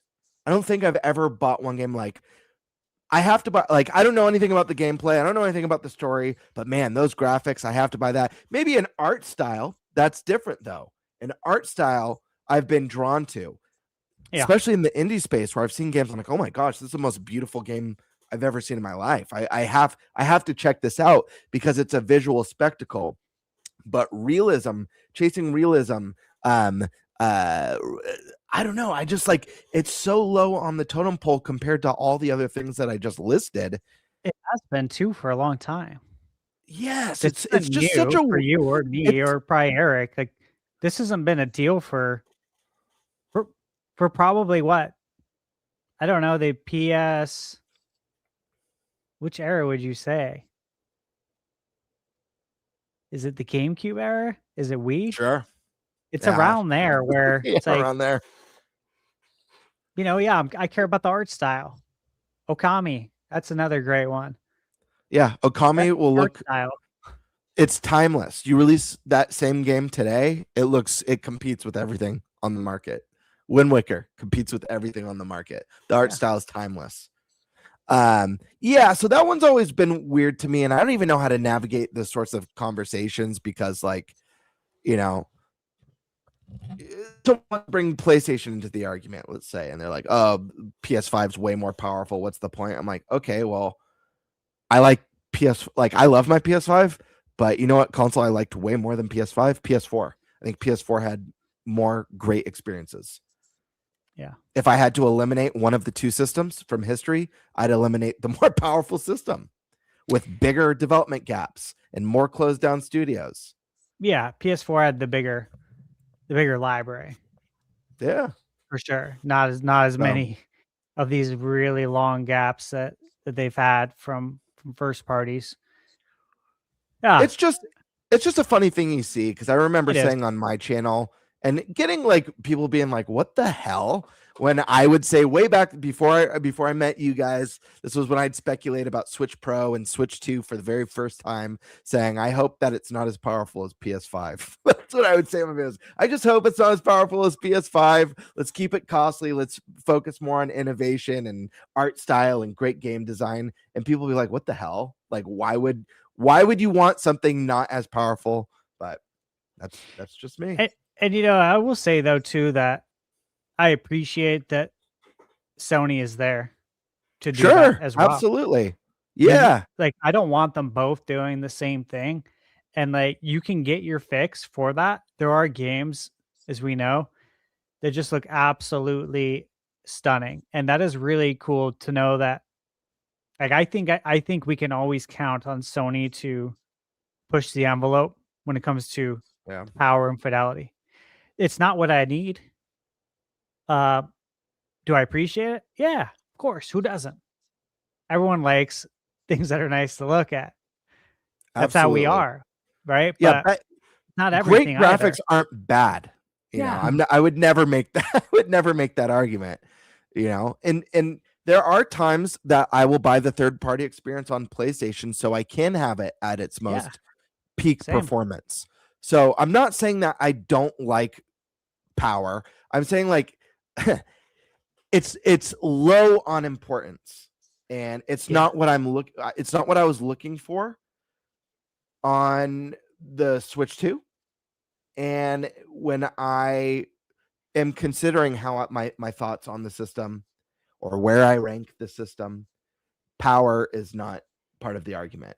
Switch 2 for me only needed to be powerful enough to have day and date third party releases, or third party releases that aren't packaged with an apology like Switch 1 had. Yeah. Like Exactly. Vaseline That's key. visuals or 15 frames per second. That's all I needed. Yeah. Give me something just strong enough to do all the stuff that your competitors can do, and then push boundaries, not by visual fidelity, but push it through innovation and unique gameplay experiences that through, I can like- only experience on that platform. Through whatever Bluebird team's trying to do. Sure. That can apparently only be done on Nintendo. Like, Right, I'm right. excited for that because, like, if you tell me you're gonna make some game that, has like some sort of crazy graphics, it's like, okay, I can conceptualize in my mind how that may look.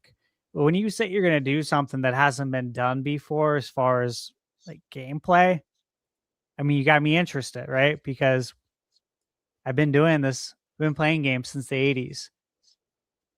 So to see something new that I've never seen before, that's exciting. There'll always be prettier things. That's going to happen as technology continues. Every year, tech gets better, things get prettier. It's to be expected. But not every year do we get new ways to play games, and that's what's interesting. So I genuinely enjoy them both, but at the same time, yeah, it's low on my totem pole as well. Always has been. Mhm. Yeah, I can go back and play, and I do go back and play A Link to the Past. To me, that art style is timeless. It's like 80s Disney animation when it was hand drawn. It's beautiful. It aged very well. Yep. So yeah, it's all about the game, man. Is it a good time or not? Right. Yeah. Right. All right. We got anything else we want to add, or we want to go to the Let's go to Super the chats? super chats. Jump over to the Q&A. All right, let's jump over here. Super chat. Super chat. She's The super original Radical chatty. Game Girl with a membership chat. Merry Christmas and Happy New Year to all out there. Hell Thank yeah. you. Merry Christmas. Merry Yeah. Christmas, Jimzo. Appreciate it. Jimzo again. Could Fire Emblem Fortune of Leaves be Nintendo's January 2026 release, just like Pokemon Legends Arceus did? I think so, but y'all think otherwise? I don't think so because we're about to enter January, and I don't think this is a game that they're going to shadow drop. We haven't seen like full gameplay for it, so I think this is one that we'll see in another direct and probably get a little bit later in the year. Yeah. I mean, Nintendo's been pretty good, it seems, on kind of showing us things in order. Like not showing us stuff that's too far ahead and like trying to keep us on track. Yeah, they don't want to show us Metroid Prime 5 right now if it's not coming out till 2033. Mhm. They've done a good job telling us what's coming and then giving us an update on it. So with that philosophy, yeah, maybe we would hear about Fire Emblem sooner than later. Maybe in that January. I'd say January though, or the next direct. I don't see this going out to like late summer or early fall or anything like that. I think we hear about it in the first or second direct of the year. That's kind of what I was thinking. I'm thinking January or February direct, and then releasing probably June. Yeah, I could see that. Yeah, I think a first half of 26 for sure. All right. Well, we got a couple members here just to hell yeah. Steak with the gifted 10 members on Thunderstash channel. Oh, I didn't see that. Thank you. And then coming back and gifting 5 on Game Birds. Cheers, brother. Another new member. And then we had a Nintendo Ninja Prime Beyond. Bring with the member chat, bring back NBA Jam, NFL Blitz, NHL Hits. Merry Christmas to everyone. And then Merry Christmas. Merry Christmas. Amen to that. Where is that other one? Oh, okay. Apparently. Oh, there it is. And then, of course, Demonic Brawler chiming in the same thing, as always. With the NFL hits. It's a shame. Yeah, right. It's a shame. Come on, EA. What are you doing, dude? The NBA needs this. That like they need this for their image, in my opinion. They really do. You want to get people excited about basketball again? NBA Jam, baby. Right. Yeah, it would help. It would. It really would. I kind of want to see a baseball game, a baseball version of that one, where you can just like charge the pitcher and just. Well, we had Slugfest. Punch first baseman. Yeah, I want that too. I would love that.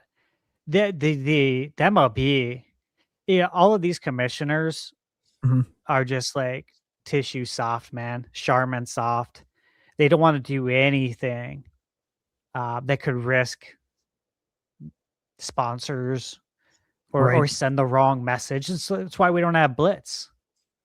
I have the Blitz Arcade 1-Up, the full size 4-player in the other room. But they took out late hits in the game. Like they had to recode the game to take it out because they don't want that image. Yeah, I know. So it's just like I just don't know how we're gonna get back to like the things that were kosher in the 90s. Like some of these things, not everything, but come on, dude, that was fun. The late hits, but they don't want to promote that because that's not how the leagues ran today.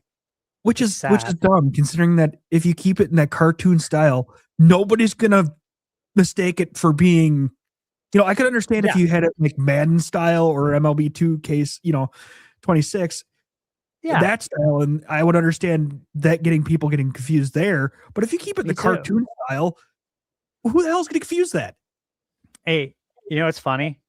Now that you mention this, I was looking at some games coming out in Mutant League Football. A new one's coming out. Yeah. And actually, I got an email on it about possibly reviewing it. I saw that I'm almost positive, like 90%, the ESRB rating is adults only. Oh wow. That's what got my attention. I'm like, what? Wait, what? That's wild. Like, Yeah. you What know, do we got going on here? yeah, it's got me interested just because of that. I just want to see, well, how'd you get this rating? Right.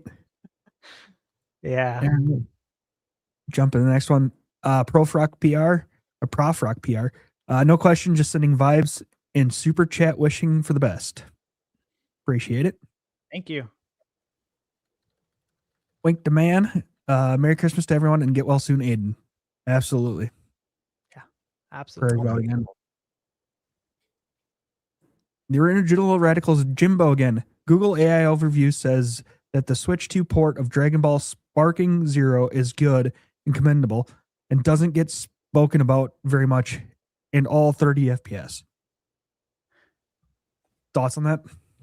Well, I reviewed it Hmm? on my channel, and Yeah, recently, right? yeah, I detailed that it's 30 frames per second. I was very clear on it.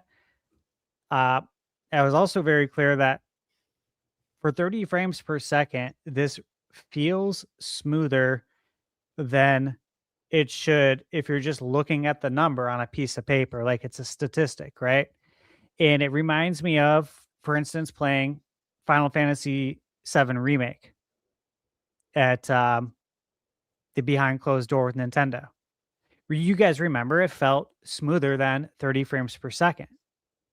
Like it felt really good. What was it? Yuka Replay. It's 30 frames locked, but it feels better than I think it should. And so it's hard for me to explain that.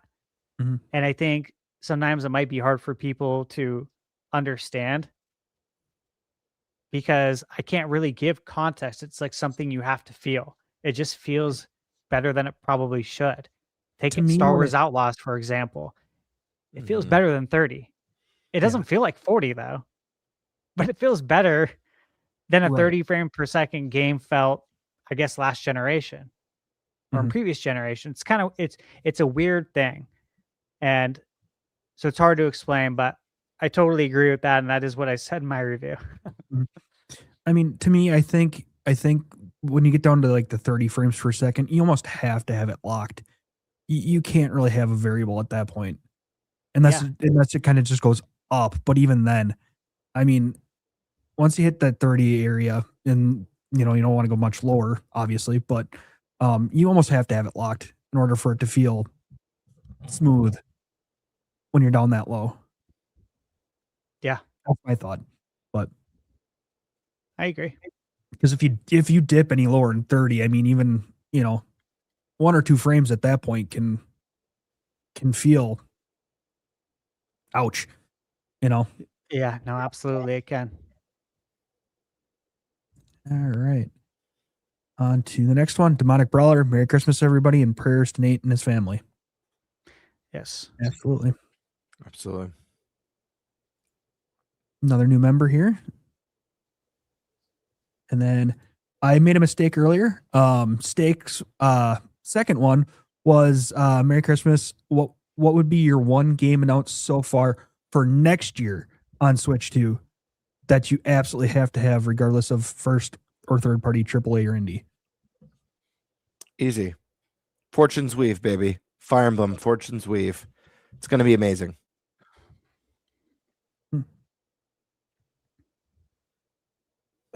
I'm kind of really still curious on Duskbloods. I didn't watch any of the Game Awards because did they have a new trailer there or was that just the old one? They showed a little bit of like B-roll from the trailer we previously saw. Okay. I'm still interested to see where that comes because that might be, a game to pick up once we learn a little bit more of it. And hopefully it comes out next year, obviously. But it's announced. So I think I would have to go. Let's see.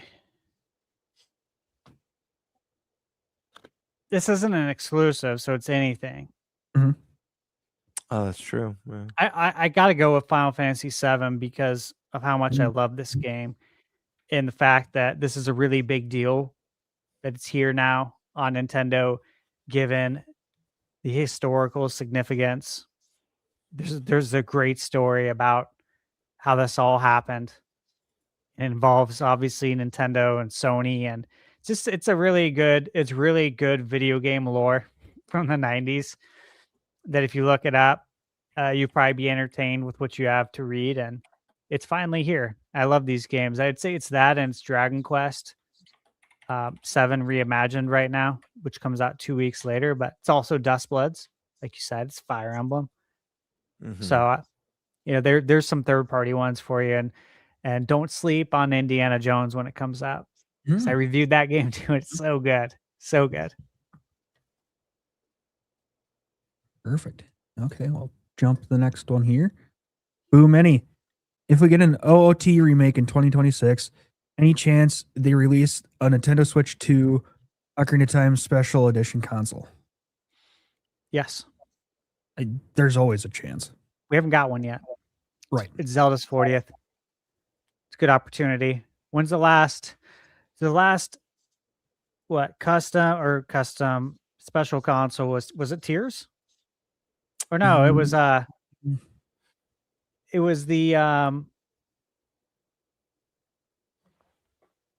is it? The Switch Lite. Zelda one. The one for Echoes of Wisdom? Yeah. Did it come with the Echoes of Wisdom?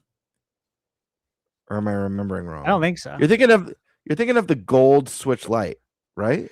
Yeah, there's the Tears of the Kingdom Switch and then the gold Switch Lite. The Zelda Switch Lite. I think we're going to get either a special edition console. I'm hoping. I actually don't want it to be a console because I don't want to have to buy another Switch 2. Right. But what I do really want is either gold. I want the gold. I think the Tears of the Kingdom system is beautiful, but I want something that has that more iconic gold, like how we got the golden 3DS and the golden Nintendo 64 and the golden Switch Lite. So I'm hoping for a golden anniversary Pro controller or golden Joy-Cons. I think would look really sexy on the Switch 2.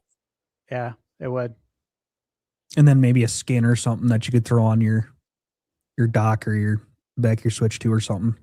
Or sell a Zelda dock separately. I want a second dock. I mean, yeah. Yeah.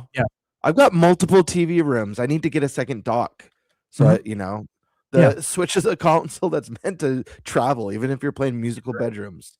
Right, for sure. Yeah, it's crap. I forgot what I was going to say. That someone made on Etsy. I remember looking at this years ago when Switch 1 was new. A dock that looked like, if you're thinking of the same one as me, Stash, because there's a bunch of cool ones. Not the Shield one. That one's rad. Okay. There's one that looks like the pedestal that for the Master Sword is in. Yes. It looks stone with like moss growing on it. It's very cool. It is rad. So I would love something like that. That's like, get like, and it, I don't know. You take your dock out, maybe give it a sound effect. The da da da da. That'd be sick. You put your dock in or your Switch in. You know what actually would be really cool, Doc, is when you put the pad in Breath of the Wild into those things to ready the towers. Yep. That like have that be the dock. You put your Switch in, so it's like you're putting it in the in that little port. Yeah, that would definitely be cool. Speaking of items, when are we supposed to get those Mario flowers? When are those dropping? I want one of those so bad. I want to get multiple. I think it's supposed to align with like the movie. The movie? And okay. The Switch 2 edition of Mario Wonder. I think it's all going to be part of that promotional launch. I am highly interested in that flower. I'm getting one. Still seeing spring of 2026. Yeah. Okay. I'm counting on it too. Stash, did you get the Rosalina book by any chance? Yeah. Yeah, same here. I got a few. I got some as gifts too. So I do have a lot of youngins that I can buy it for, and they'll actually like it. Hopefully not rip it to shreds. It's a collector's item too, brother. What I mean, I remember what I was going to say. You know, the Switch itself doesn't necessarily need to be decorative for me. The Joy-Cons, the dock, that makes more sense. The console Yeah, itself doesn't necessarily have to be decorative for me. Sure. Yeah, because it's mostly populated by a screen. Right. You know, and you know, if you dock it, you're not going to see the back end of it anyways. So, and how often am I looking at the back end of my Switch too? Yeah. So, yeah. Any more thoughts on this one, or No. Give Yeah, us I the think goods, Nintendo. Yeah, it's, right. yeah, again, it's the 40th anniversary. Mhm. So I think we'll get something. we're gonna get something. Or we get it in 2027 to coincide with the movie, and they celebrate the anniversary later in the year. I think it'll I mean, probably guys, start earlier though. we got Skyward Sword Joy-Cons. And Skyward Sword is like, I love the game, but it's definitely, you know, one of the ugly step brothers or stepsisters in the Zelda family. And so the fact that we got special controllers for that tells me there's got to be something nice coming for the 40th. For sure. Skyward Sword actually scored twice because we got the golden Wiimote with that game. Yep. My favorite Wiimote. Same. Yeah. It's beautiful. Yes. And last one here. So, AJ Rax, I just thought of a remake I want to see for the Switch. Ooh. Secret of Evermore. Hell yeah. I think I might have that loaded in my Super Nintendo. Secret right of now. Evermore. Illusion of Gaia Illusion of Gaia. would be really cool. Let's try again on Secret of Mana. Let's do an HD 2D version of Secret of Mana. Mhm. I think that would knock it out of the park. Bird, I mentioned HD 2D version of Secret of Mana would be really cool too. There's a lot of Super Nintendo games though, like that you could look back to. It could be really good candidates. Obviously, we've talked about Chrono Trigger quite a bit. Earthbound. That's the one I was thinking of. Terranigma by Enix. Oh yeah. Lufia 2 is actually a very good game. So you got the Breath of Fires as well. If Capcom ever wants to revisit it, whenever they send out their surveys, I always vote for Breath of Fire. A lot of people do actually. Obviously, Star Ocean was on Super Nintendo. We did get that. And then Secret of Evermore, yes.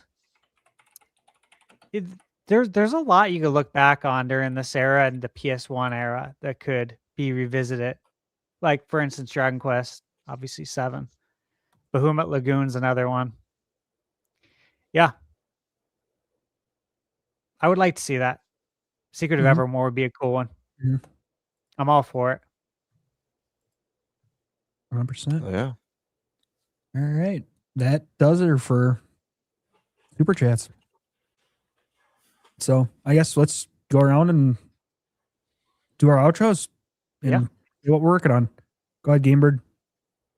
Yeah, guys. You guys know where to find me here on YouTube at Gamebird Classic or on Twitter at _Birdmaster. Just dropped a video last week about Zelda's 40th anniversary and why I believe this one has potential to be the biggest of them all. It's something we've definitely talked about on the show, but I go in a little bit more detail in my thoughts, and it's definitely a fun video, a lot of fun to make. So I hope you guys check that out if you're interested. And I've got more content coming very soon. Very busy time right now with the holidays. I have a couple reviews that I still need to release on the channel, as well as a few other discussion videos. It's been a very busy end of the year, but I really appreciate you guys tuning in and supporting me and joining me on my stream. I know it's a little bit less populated, but I do appreciate it. And guys, I'm less than 100 subs away from 3K followers. I don't think I'm going to make it for the. I don't think it's going to happen for the new year, which is unfortunate, but still, I'm so overwhelmed by all the positive interaction with the community and all the support from you guys. Really does mean so much to me. And also, guys, I dropped a little shop. Not much stuff on there, but I added a little shop to the channel with some Game Bird shirts, some sweaters, and I'm actually wearing the Game Bird cap. Oh, very nice. Nice. Yeah. So if you guys want to represent, just like with the Nintenbyte podcast, it's you get a little money from that, helps support the channel. And I'm hoping, I know I talked about live streams, but I'm hoping to really dive into that more solid. Things have just been busy, but I've been, if anyone's noticed, I know it's not as consistent as Prime or Stashman. I don't know if anyone's noticed, I've been more consistent than what's normal. It's because I've been starting to kind of plan things out more in advance, whereas before I would wait for an idea to come to me and like, oh, I feel like making a video about this, or oh, I'm going to do something about this. Yeah. Now I'm kind of thinking a little bit more ahead, especially with my chaotic schedule. That being said, thank you guys for your support. I love you all, and support these two. I know, Eric, you don't have your channel, but support him here every Wednesday and support the Stash Man. Thanks, man. These two rock. And support Nate, who can't be here tonight. Sweet. Thunderstash. All right. So just a little recap, I guess, on what I've done lately. It's been a busy month. It's been a busy December. Kingdom of Night. Very cool game. It's like Stranger Things meets Arizona. It's an RPG. Very likely will be coming to Switch 2 early next year. It's on Steam right now. Octopath Traveler 0. Reviewed that. Marvel Cosmic Invasion. If you're a fan of Shredder's Revenge, you need to watch that. Blood Refreshed Supply. 90s first-person shooter, Night Dive studio game. They're the best. They are the absolute best when it comes to remastering or remaking these games. Terminator 2D, No Fate review. Reviewed that. I grew up playing like Terminator game in the arcade where the controller was the actual like machine gun. And of course, we grew up playing the really crappy games on NES from LJN. And we played them all, right? Because it's Terminator and Terminator's badass. So you got to play it. But you never know what you're going to get. You have an idea what you're going to get, and it's not going to be good. So if you like Terminator, check that out. And then the Rogue Prince of Persia. That game really surprised me. Yeah, there's a lot of value in that game for like the price it is, and they have a launch price too, which they didn't tell me that. Ubisoft, they told us how much it was going to be, $29.99, which I thought when I reviewed it, I even said it, thought it was a great deal for what you're getting. And then launch day comes and it's like $20.99 special launch price sale. I'm like, oh my God. Like, if you have any interest in roguelites or just the Prince of Persia, I know some people hear roguelite and they're like, oh, I don't play those. But it's like, guys, Hades 2, Rogue Prince of Persia, Teenage Mutant Ninja Turtles, Splinter Fate, which I reviewed yesterday. All roguelites, all amazing. Highly recommend. And then System Shock Remake, I reviewed that on Switch 2. Of course, Metroid Prime 4 Beyond review. So yeah, go check out my reviews. They are all spoiler free. I don't know if you guys know that. I make a very concerted effort to make everything spoiler free out of respect for you guys and because that's how I would want it. That's a really big deal to me because we wait too long for some of these games to come out. There ain't no way in hell I'm going to spoil something that we've waited 18 years for. You know what I mean? I don't think that's cool. I don't like it when channels do that. So just know that I let you know everything you need to know. Performance, all that stuff, but I don't spoil anything. Okay? You know where to find me, Thunderstash Gaming, and then I'm working on a video as soon as we're done because I have to get it out by midnight. Cool. Oh, wow. Yes. I was working up to the clock. I just need to put my background music in. Yeah. Oh yeah, dude. But it's for the big N, so I need to get it out by midnight. That's it. Merry Christmas to everyone. I'll I'd say Happy New Year, but I'll wish that to you next week. Okay. Can I say something real quick? Absolutely. I got to give kudos to Stash. He's talking about his reviews. One thing I really love about Thunder Stash's reviews, you don't really see this. At least I don't see it from other people. Is it's my favorite thing that you do, man. At the end of every game review, he says, "So who is this game for?" And he talks about similar games within the genre. Games, just like if you play this, if you enjoy this, if you like this, this is a game for you. I love that. I appreciate that so much. Man. Just because that gives just an extra layer.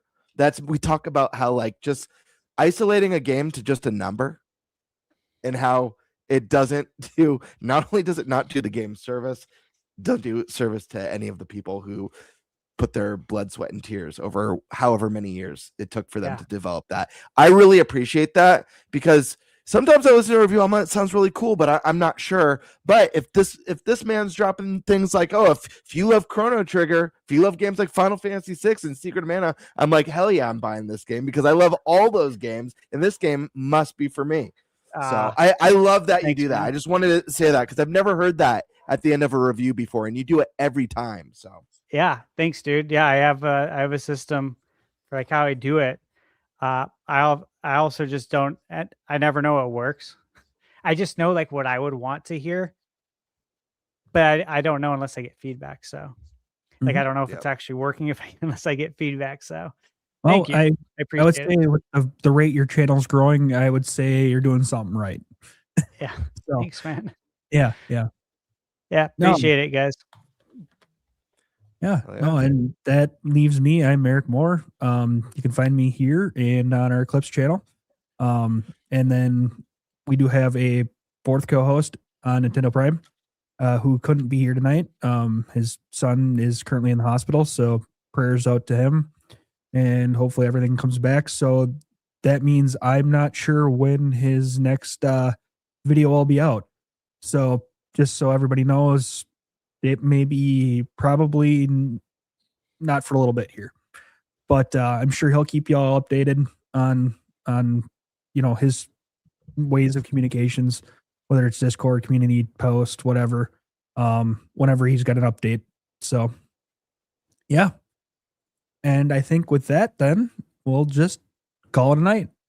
Merry Christmas, everyone. We'll see you next week. Merry Christmas, guys. Merry See you next week.